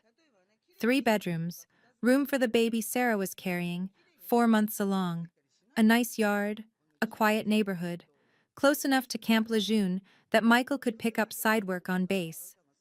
They paid $187,000. Every dollar they had, plus a mortgage they'd stretched to afford. They'd already painted the nursery yellow. They had no idea the seller wasn't authorized to sell. They had no idea the property still had a VA loan attached. They had no idea their dream home was built on fraud. When they got the cease and desist letter, they panicked. Sarah called their attorney crying. Michael didn't sleep for 3 days. Through their lawyer, they reached out to Captain Webb's office. "We're not trying to fight her," Michael's message said. We just don't understand what's happening. We did everything right. We used a licensed real estate agent. We went through escrow. How is this possible? I read that message and felt something twist in my chest. They weren't the enemy. They were collateral damage. But their presence didn't change the facts. The sale was fraudulent. The house was mine. And somewhere in all of this, there had to be a solution that didn't leave everyone ruined. That was a problem for later. Right now, I had a flight to catch. While I was waiting for my deployment to end, my father was running a smear campaign. I heard about it from Tara. She'd seen posts in a local Jacksonville Facebook group, the kind of neighborhood page where people complain about parking and share pictures of suspicious vans. Harold had been telling people his version of events. According to him, I was an ungrateful daughter who abandoned my family to play soldier. I never visited, I never called. I didn't care when he was injured, and now I was suing my own father over a real estate misunderstanding. Derek was right there backing him up, commenting on posts, adding details, making me sound like a greedy, selfish woman who valued money over blood. She always thought she was better than us, one of Derek's comments read. The military went to her head. Sad what people will do for money. People were believing it. Comments piled up. That's terrible. What kind of daughter does that? Family should stay out of courts. She should be ashamed. A woman I'd gone to high school with messaged me directly. Hey, I saw the stuff about your dad on Facebook. Is it true you're suing him? That's really sad. I didn't respond. Part of me wanted to scream the truth, to post the forged documents, the bank records, the VA letter, to prove to everyone what actually happened. But Captain Webb had warned me. Anything public could be used against me. Keep it quiet. Let the legal process work. So I stayed silent. I let them think I was the villain. And I counted the days until I could look my father in the face and show him exactly who he was dealing with. 3 days before my flight home, Harold requested a video call. I almost ignored it. But something made me accept. His face filled my screen, older than I remembered, more tired, but with the same stubborn set to his jaw. Derek was behind him, smirking. Ingrid. My father's voice was different now. Not angry. Careful. I think we need to settle this before you come home. There's nothing to settle. Yes, there is. He leaned forward. I've talked to a lawyer. A real one, not some military kid playing dress-up. He says your case isn't as strong as you think. I didn't blink. Drop this, he continued. Come home, we'll work something out. Maybe I can scrape together some money, pay you back over time. But if you keep pushing... He paused, making sure I was listening. If you keep pushing, you're not my daughter anymore. I'll cut you off completely. No contact, no family, nothing. Derek leaned in. You really want to be alone, Ingrid? You really want to throw away your whole family over a house? I let the silence stretch. I didn't throw away anything, I said finally. You did. When you forged my signature, when you stole my savings, when you gambled away 8 years of my work. I was protecting Derek. You were protecting yourself. I cut him off. Because you're scared of what happens if you don't clean up his messes. You've been scared your whole life. Harold's face went red. If you step foot in that courtroom, then I'll see you there. I ended the call. My hands were shaking, but not from fear, from certainty. There was no saving this relationship. There never had been. Now, there was only justice. 18 hours, 3 connecting flights, an ocean between who I was and who I was about to become. I packed light, laptop, legal files, my dress blues, pressed and perfect, because this wasn't a family reunion. It was a reckoning. Tara met me at the Jacksonville airport. She was standing by her truck, arms crossed, watching me walk out of the terminal. She didn't say anything, just pulled me into a hug that lasted longer than either of us expected. You look like hell, she said when she finally let go. Thanks. How much sleep did you get on the flight? Some. Liar. She took my duffel bag and threw it in the back. You're staying at my place. Marcus is making dinner. You're going to eat, shower, and pretend to be a human being for one night. Tomorrow, you can be a Marine again. I didn't argue. At Tara's house, I spread the files across her dining room table. The POA comparison, the forensic analysis, the VA letter, the bank records, everything Webb and I had built over 5 months. Marcus looked it over while I picked at the lasagna he'd made. This is solid, he said. Really solid. Solid enough? He met my eyes. Your father and brother committed federal fraud. On paper, there's no question. The only unknown is how it plays out in the room tomorrow. Tomorrow. The meeting at the real estate attorney's office. All parties present. The Pattersons, their lawyer, my father, my brother, and me. My phone buzzed. Captain Webb. The meeting is confirmed. 10 a.m. I'll be there an hour early to set up. See you then. I hung up. Tomorrow, everything changed. One way or another. Okay. Before we get to what happened at that meeting, I want to pause for a second. If you've ever been betrayed by someone you trusted, your family, your partner, anyone, drop a comment below and let me know. I read every single one, and honestly, your stories remind me I'm not alone in this. Also, if you're finding this helpful or you just want to see what happens next, hit that subscribe button and turn on notifications. Trust me, you don't want to miss how this ends. Now, let's keep going. The morning of the meeting, I made a decision. I drove to 742 Maple Drive. I told myself it was just to see it, to remind myself what I was fighting for. But that was a lie. Some part of me knew they might be there. Some part of me wanted them to be. I parked across the street. The tulips I'd planted were still there, red against the green grass. The porch still creaked. I could hear it from the car. Someone had changed the curtains to white, and standing on that porch, like they owned the place, because apparently they thought they did, were my father and my brother. Harold saw my car first. His eyes went wide, then narrow. Then he smiled. That smile. I got out of the car. I was in my dress blues, pressed, perfect, every medal in place. I'd earned every one of them. I walked across the street like I was walking into enemy territory, because I was. Well, well, Harold clapped slowly. The prodigal daughter returns. Derek laughed. Nice uniform. Did they give you that for paperwork duty? I stopped at the edge of the driveway, close enough to see their faces clearly, far enough to keep my control. You're homeless now, little girl, Harold said, spreading his arms wide. How's it feel? 8 years in the Marines and you can't even keep a roof over your head. Derek doubled over laughing. I didn't move.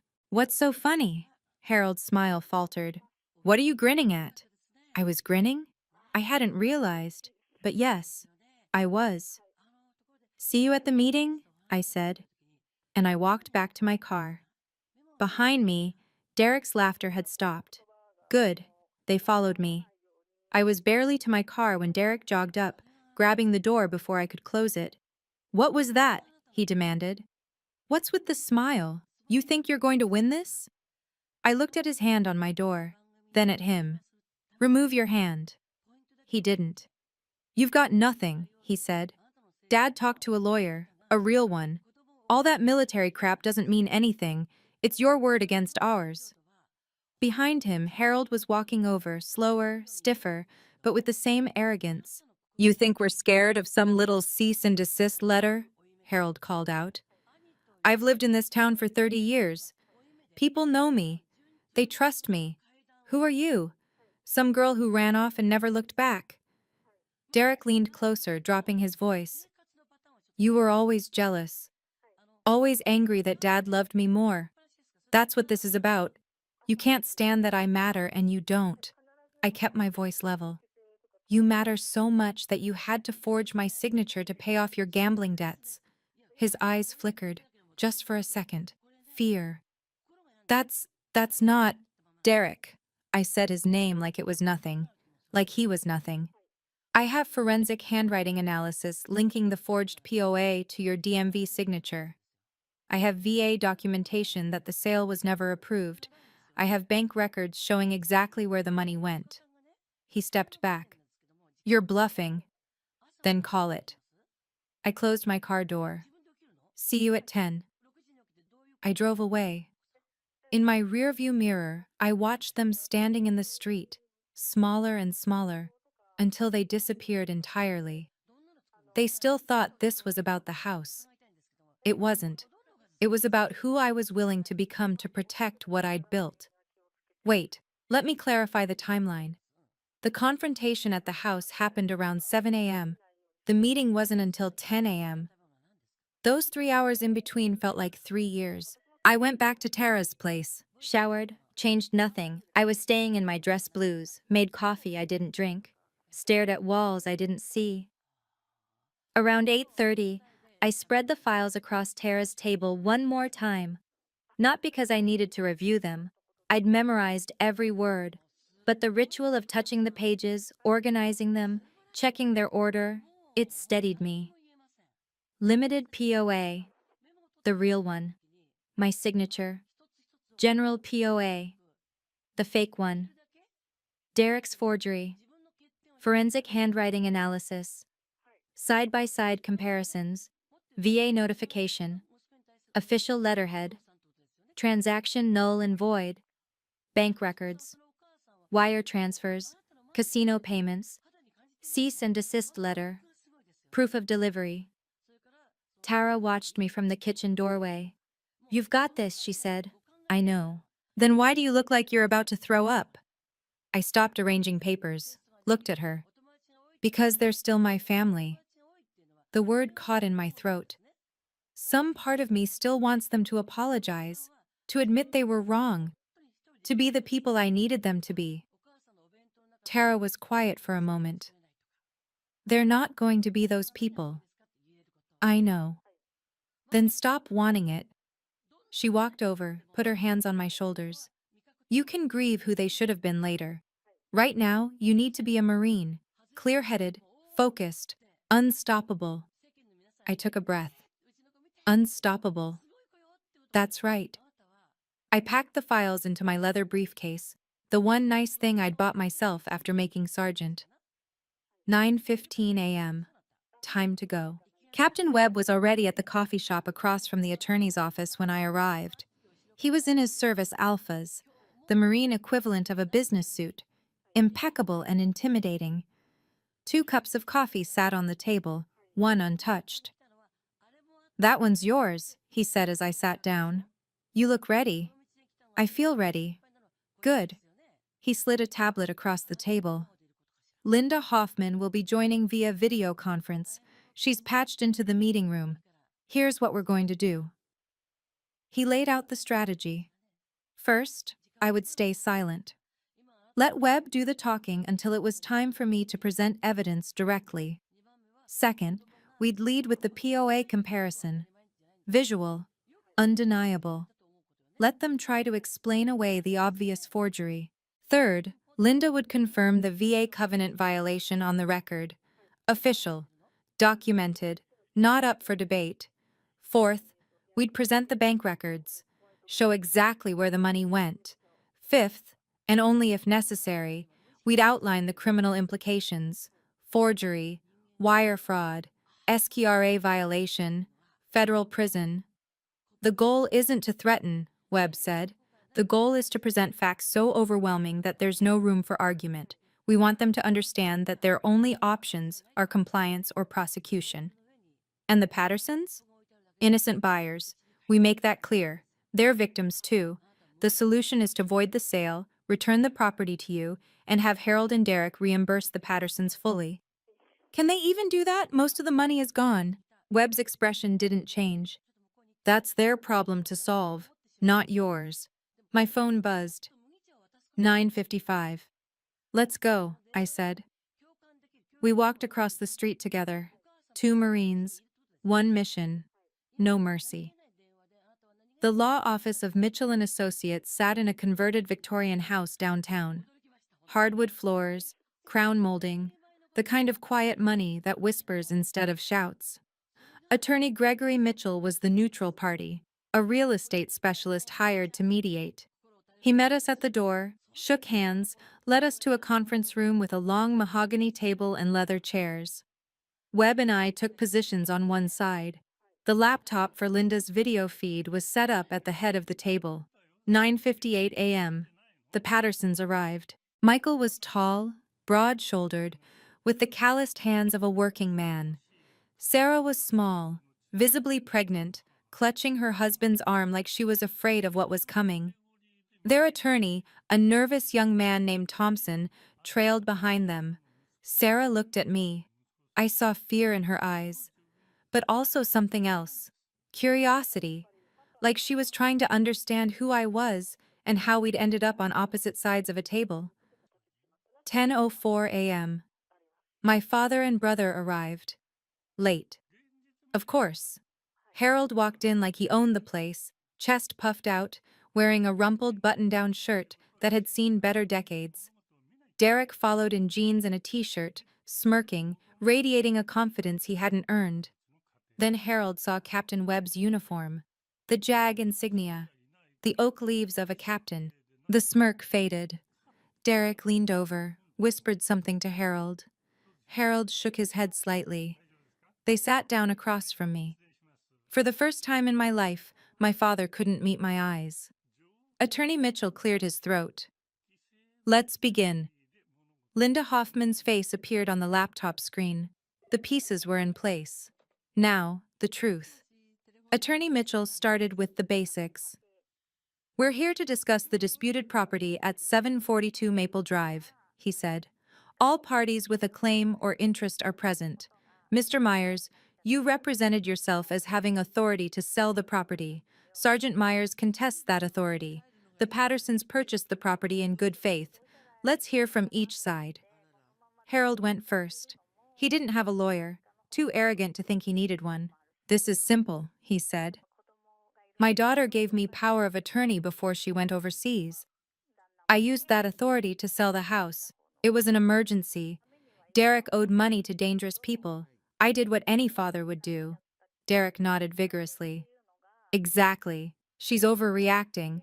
This is a family matter. Attorney Mitchell looked at me. Sergeant Myers? I stayed silent. Webb spoke instead. Thank you, Mr. Mitchell.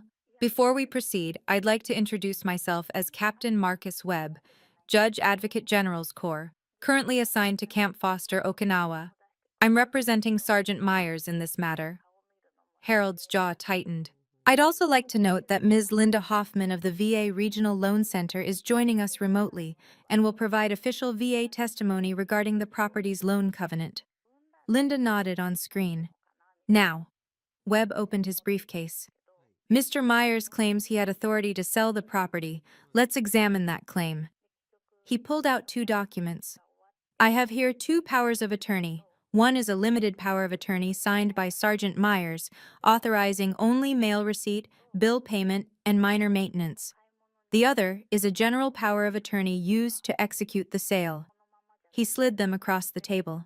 These are not the same document, and the signature on the general POA is not Sergeant Myers's handwriting. The room went very quiet. Webb placed the documents side by side, positioning them so everyone at the table could see. On the left, he said, the limited POA signed by Sergeant Myers before her deployment. On the right, the general POA presented to the escrow company. He pulled out a 3rd document. This is a forensic handwriting analysis conducted by the U.S. military's Document Examination Unit. The analysis confirms that the signature on the general POA is inconsistent with Sergeant Myers's known handwriting samples from her service records. Harold's face was gray. Derek had stopped smirking. Furthermore, Webb continued, the analysis found that the signature is consistent with samples from Derek Myers's DMV records. The Pattersons' attorney leaned forward. Are you saying? I'm saying the general POA was forged. Derek Myers signed his sister's name to a fraudulent document, which Harold Myers then used to sell property that wasn't his to sell. Harold stood up. This is ridiculous. I'm her father. I have every right. Sit down, Mr. Myers. The voice came from the screen. Linda Hoffman. I represent the Department of Veterans Affairs, she said. Sergeant Myers purchased the property using a VA-backed loan. Under the terms of that loan, any sale or transfer of property requires prior approval from our office. She paused. We have no record of any request, any authorization, or any communication regarding this sale. The transaction was executed in violation of federal VA loan covenants. She looked directly into the camera. Under VA regulation, this sale is null and void. Sarah Patterson gasped. Her hand went to her belly. Michael's face crumpled. But we paid. You paid for a fraudulent transaction, Linda said, not unkindly. You're victims too, but the law is clear. Derek finally spoke, his voice cracking. This is all fake. It's not, I said. Everyone looked at me. And I have more. I stood up. I'd been silent long enough. Everyone look at these signatures. I pointed to the documents Webb had laid out. The real one, my signature, has a loop on the G. I always write it that way. It's been in my handwriting since I was 12 years old. I tapped the forged POA. This G is flat, angular, no loop, because whoever wrote this never watched me sign my name. Derek shifted in his chair.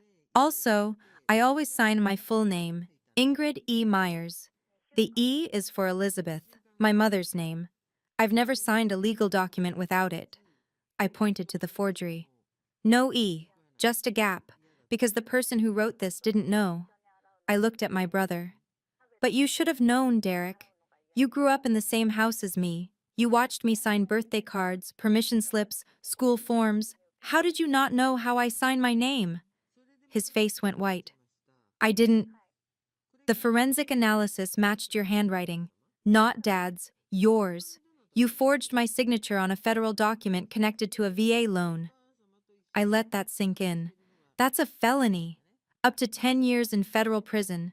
Up to $250,000 in fines. Harold grabbed Derek's arm. Don't say anything. Too late. Webb pulled out another document. We also have bank records showing the $187,000 from the sale was deposited into Harold Myers' account and subsequently transferred to casino debt collection agencies, private loan collectors, and personal expenses. He slid the paper to the center of the table. Mr. Myers, Mr. Myers. He addressed both of them with the same name, the same disgust. You didn't just steal from your daughter, you gambled away her life savings. The room was silent. Attorney Mitchell removed his glasses and rubbed his eyes. Harold crumbled. I'd never seen it happen before, never seen my father's arrogance crack open and reveal the weakness underneath. But watching him now, slumped in his chair, hands trembling, I understood something. He'd never been strong. He'd just never been challenged. You don't understand, he said, his voice breaking. Derek was going to get hurt. These people, they weren't the kind you can negotiate with. They threatened to break his legs. They knew where I lived. Then you should have called the police, I said. The police? He laughed bitterly. And tell them what? That my son owes money to loan sharks? They'd arrest Derek, not the criminals. So instead you stole from me. He flinched like I'd hit him. I thought... He stopped, started again. I thought I could fix it. Sell the house, pay off Derek's debts, and then... I don't know. Explain it to you later. Make you understand. Make me understand that you valued his gambling addiction more than 8 years of my work? That's exactly what it is. I kept my voice level, steady. I wouldn't give him my anger. He hadn't earned it. You had options. You could have called me, told me the truth, asked for help, but you didn't. Because you knew I'd say no, and you didn't care. Derek tried to interrupt. You always... Be quiet, Derek. The words came out sharp enough to cut. You forged my name. You're not a victim. You're not even a participant in this conversation anymore. He shut his mouth. Harold looked at me with something I'd never seen in his eyes before. Not love, not even regret. Fear. What happens now? He whispered. I turned to Captain Webb. Tell him. Before Webb could speak, Sarah Patterson stood up. Her chair scraped against the hardwood floor. Her hands were shaking, but her voice was steady. Can I say something? Attorney Mitchell nodded. She looked at me, really looked at me, not with the fear I'd seen earlier, but with something else. Recognition. We didn't know, she said. I swear to God, we didn't know. We went through a real estate agent. Everything was official. We did title searches, inspections, all of it. I believe you. Her eyes widened. She hadn't expected that. I know you're not the bad guys here, I continued. You bought a house. You were building a life. You didn't ask for any of this. Michael Patterson spoke up. But we still, we're living in your house. The nursery. His voice broke. We painted it yellow. Sarah's mom gave us a crib. Sarah put her hand on his arm. Then she turned to my father. You sold us a home that wasn't yours to sell, she said. Her voice was quiet, but it cut through the room. We gave you every dollar we had, and you knew it was wrong, and you did it anyway. Harold wouldn't look at her. We're not fighting Sergeant Myers, Sarah said to Attorney Mitchell. We understand the house isn't legally ours. She touched her belly. We just need to be okay. I spoke before I could second-guess myself. I'll give you 60 days to find somewhere new, not 30, 60. And if there's anything I can do to help, veteran networks, housing resources, I'll make calls. Sarah's eyes filled with tears. Why would you do that? Because I know what it feels like to lose your home, and I won't be the one who does that to you. Attorney Mitchell cleared his throat. The room fell silent. Even Derek, who had been twitching nervously in his chair, went still. Based on the evidence presented, Mitchell began, reading from notes he'd been making, it is the conclusion of this mediation that the sale of property at 742 Maple Drive was executed fraudulently and in violation of both the terms of the original power of attorney and federal VA loan covenants. Harold's head dropped. The sale is hereby recommended for judicial nullification. Title should revert to the original owner, Sergeant Ingrid E. Myers. I felt the words land, but I didn't let myself react, not yet. Regarding restitution, Mitchell continued, Harold and Derek Myers are jointly liable for the $187,000 paid by the Pattersons, plus reasonable legal fees and damages, estimated at $15,000 to $20,000. I don't have that money, Harold said weakly. That's not Sergeant Myers' concern, Mitchell replied. You have 90 days to establish a repayment plan. Failure to do so will result in civil judgment against your assets, and the case file will be forwarded to the U.S. Attorney's Office for potential criminal prosecution. He turned to Derek. Mr. Derek Myers, the evidence of document forgery is substantial. The matter will be referred to federal investigators. You should retain criminal defense counsel immediately.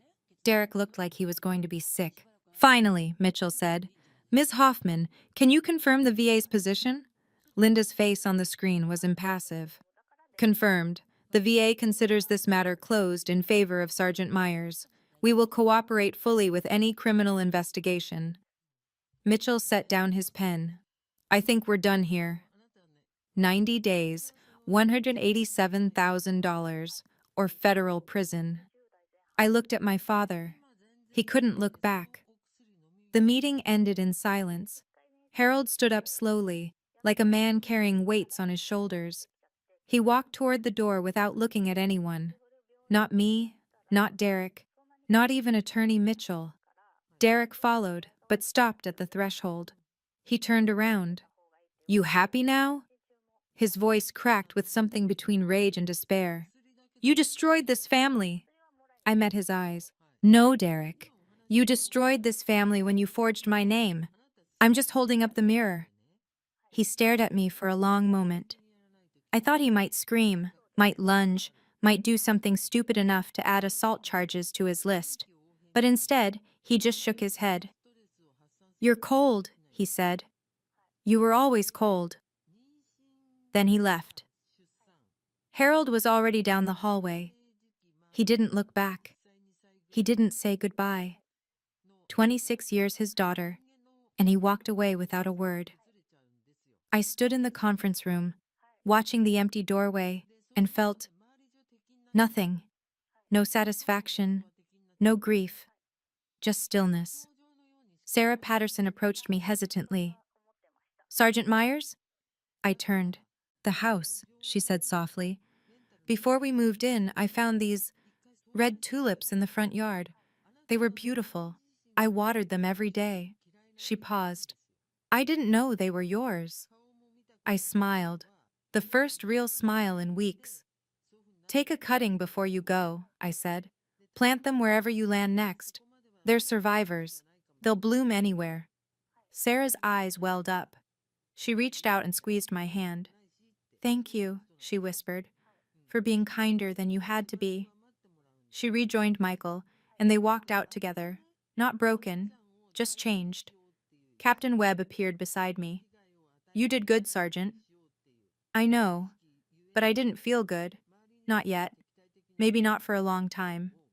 All right, we're getting close to the end now, and honestly, this next part still gets to me. If you've made it this far, you're officially part of this journey with me. I'd love to know, would you have done the same thing in my situation? Drop your answer in the comments. And if you haven't already, please subscribe and share this video with someone who needs to hear that standing up for yourself is always worth it. Let's finish this together. 3 days after the meeting, I invited the Pattersons for coffee. We met at a small cafe near the waterfront. Neutral territory, no lawyers, no documents. Just three people trying to find a way forward. Michael came straight from work, sawdust still on his boots. Sarah wore a sundress that stretched over her growing belly. They looked exhausted. They looked scared. I want you to know something, I said once we sat down. I don't blame you, not for any of this. Michael shook his head. We should have checked more carefully. You did everything right. You used a real estate agent. You went through escrow. You got title insurance. I leaned forward. The system failed you. My father failed you. But you didn't do anything wrong. Sarah's shoulders dropped. Some tension she'd been carrying since that conference room finally released. I've been thinking, I continued, about how to make this work. Here's what I'm proposing. I laid it out. 60 days, not 30. I'd connected with a veteran housing organization that helped military families find temporary rentals. Marcus had contacts there from his work at the Register of Deeds. They'd found two options already, both within the Pattersons' budget. Once my father makes restitution, or once the court orders it, you'll get every dollar back, I said, including what you spent on lawyers. Michael stared at his coffee. Why are you doing this? You'd be within your rights to just throw us out. Because I know what it's like to lose everything overnight, to have the ground pulled out from under you. I met his eyes. I won't do that to someone else, especially not. I looked at Sarah's belly. Not when you're building something new. Sarah reached across the table and covered my hand with hers. You're nothing like they said you were. No, I agreed. I'm not. 2 weeks later, Captain Webb called. The U.S. Attorney's Office for the Eastern District of North Carolina has opened an official investigation. I was sitting on Tara's porch, watching the sunset. The phone felt heavy in my hand. Tell me. They're looking at 3 charges.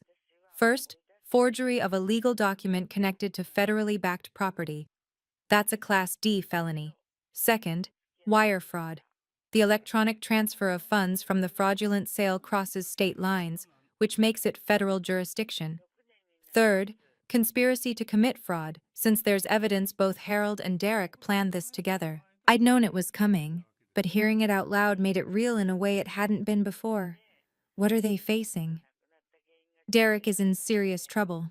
The forgery charge alone carries 5 to 10 years. Wire fraud adds another potential 5. If convicted on all counts, he's looking at 10 to 15 in federal prison. Webb paused. Harold is complicated. He used the forged document, but he didn't create it. His exposure is probably 2 to 5 years, or possibly a plea deal for probation and restitution. Have they been contacted? Yesterday. Both were served with subpoenas.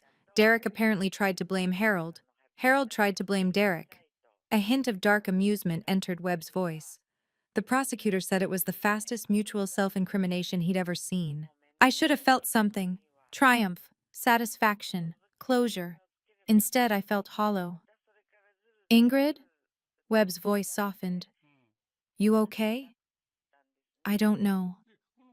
I watched the last sliver of sun disappear below the horizon. I thought this would feel like victory, but they're still my family. Or they were. Families aren't always what we need them to be. No, I agreed. They're not. Money has a way of clarifying things. Within a month of the federal investigation announcement, Harold and Derek's lawyer, they'd finally gotten one, a public defender who looked perpetually exhausted, reached out with a settlement proposal. They wanted to avoid prison. They were willing to pay. Here's what they put together. Derek's Mustang, the cherry red one Dad had bought him for his 21st birthday. They sold it for $12,000. Derek didn't even fight it. First time in his life he gave up something without whining. Harold's house. The two-bedroom apartment where he'd been living since retirement was actually a condo he owned outright. On the market, $145,000. That left $30,000 outstanding.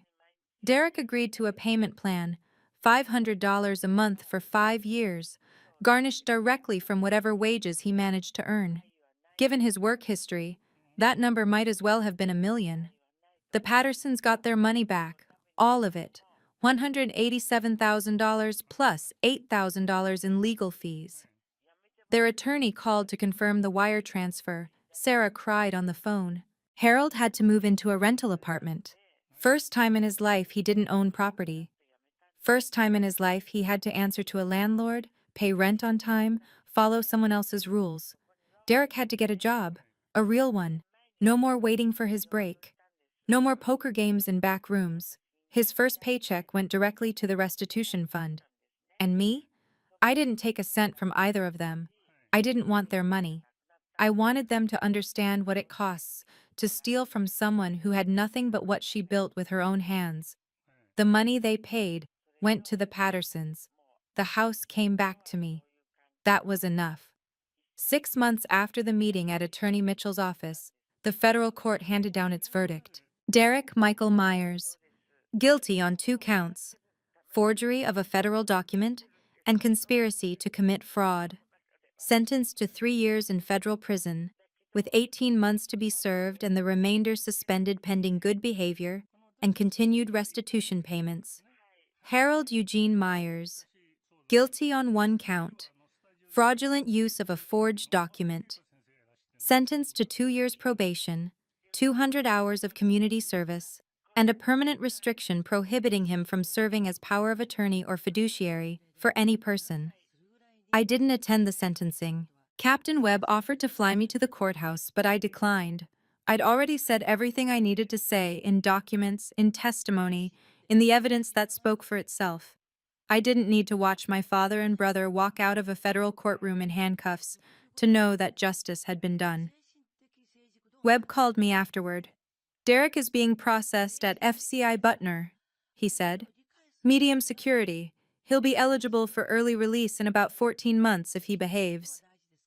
And Harold? Checking in with a probation officer monthly, doing his community service at a highway cleanup crew. Webb paused. The judge told him it was one of the most egregious cases of family betrayal he'd ever presided over. I sat with that for a moment. I don't feel sorry for them, I said finally. You shouldn't. But I don't feel happy either. Webb was quiet for a moment. Then, that's probably the healthiest response you could have. This wasn't about revenge. It was about reclaiming what was yours. You did that. The rest is just aftermath. Aftermath. That's exactly what it was. The day I walked back into 742 Maple Drive, I almost didn't recognize it. The Pattersons had been kind. They'd cleaned before they left. Floors swept, counters wiped, windows washed. But the house was empty now. Bare walls, bare rooms, nothing left but the bones of what I'd built. I stood in the living room where I used to have a couch, a bookshelf, a framed photo from boot camp. All of it was gone, sold or donated when my father needed to squeeze out every last dollar for Derek's debts. The sage green paint was covered now. Someone had repainted it beige, landlord neutral. I walked through each room slowly, the kitchen where I'd learned to cook actual meals instead of MREs. The bathroom with the faucet I'd fixed myself after watching YouTube tutorials for 3 hours.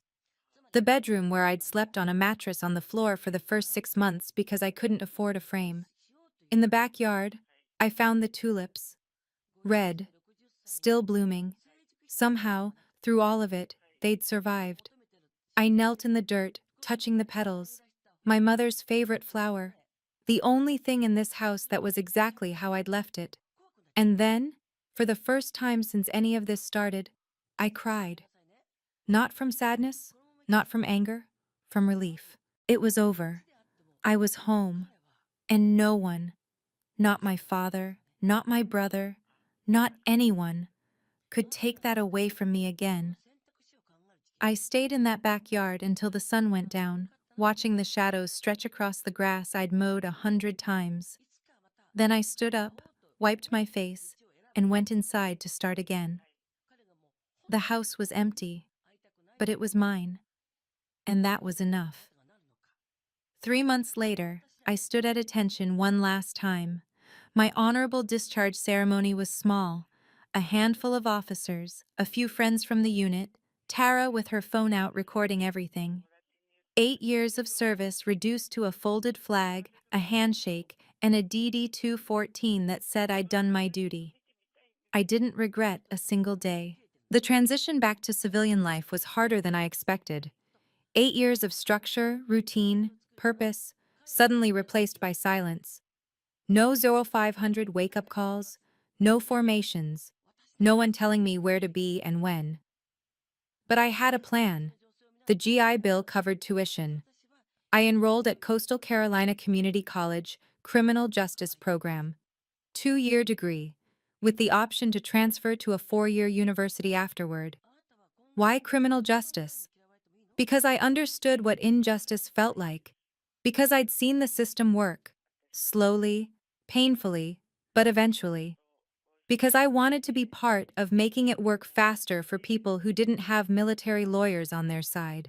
I furnished the house slowly. Secondhand couch from a veterans assistance center, kitchen table from a garage sale, the framed boot camp photo I ordered reprinted and hung back in its place on the living room wall. Tara visited on weekends. We'd sit on the porch, drinking beer, watching the neighborhood settle into evening.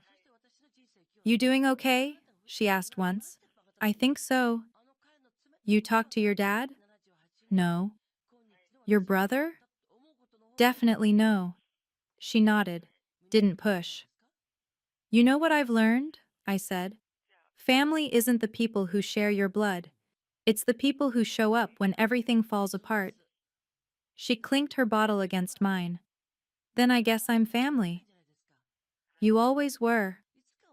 The tulips bloomed again that spring, red as ever, so that's my story. It's not pretty. It's not the kind of family reunion anyone dreams of. But it's real. And if it helps even one person realize they deserve better, then every sleepless night was worth it. Here's what I learned. Not every family is safe. Not every parent deserves forgiveness. Not every sibling is worth saving. Blood doesn't give anyone the right to betray you. And walking away isn't abandonment. Sometimes it's survival. I used to believe that family meant unconditional loyalty, that no matter what my father did, no matter what Derek cost me, I owed them something just because we shared DNA. I don't believe that anymore. What I believe now is this: you owe people what they earn. Respect is earned, trust is earned, loyalty is earned, and if someone takes from you your money, your home, your peace of mind, you have every right to take it back.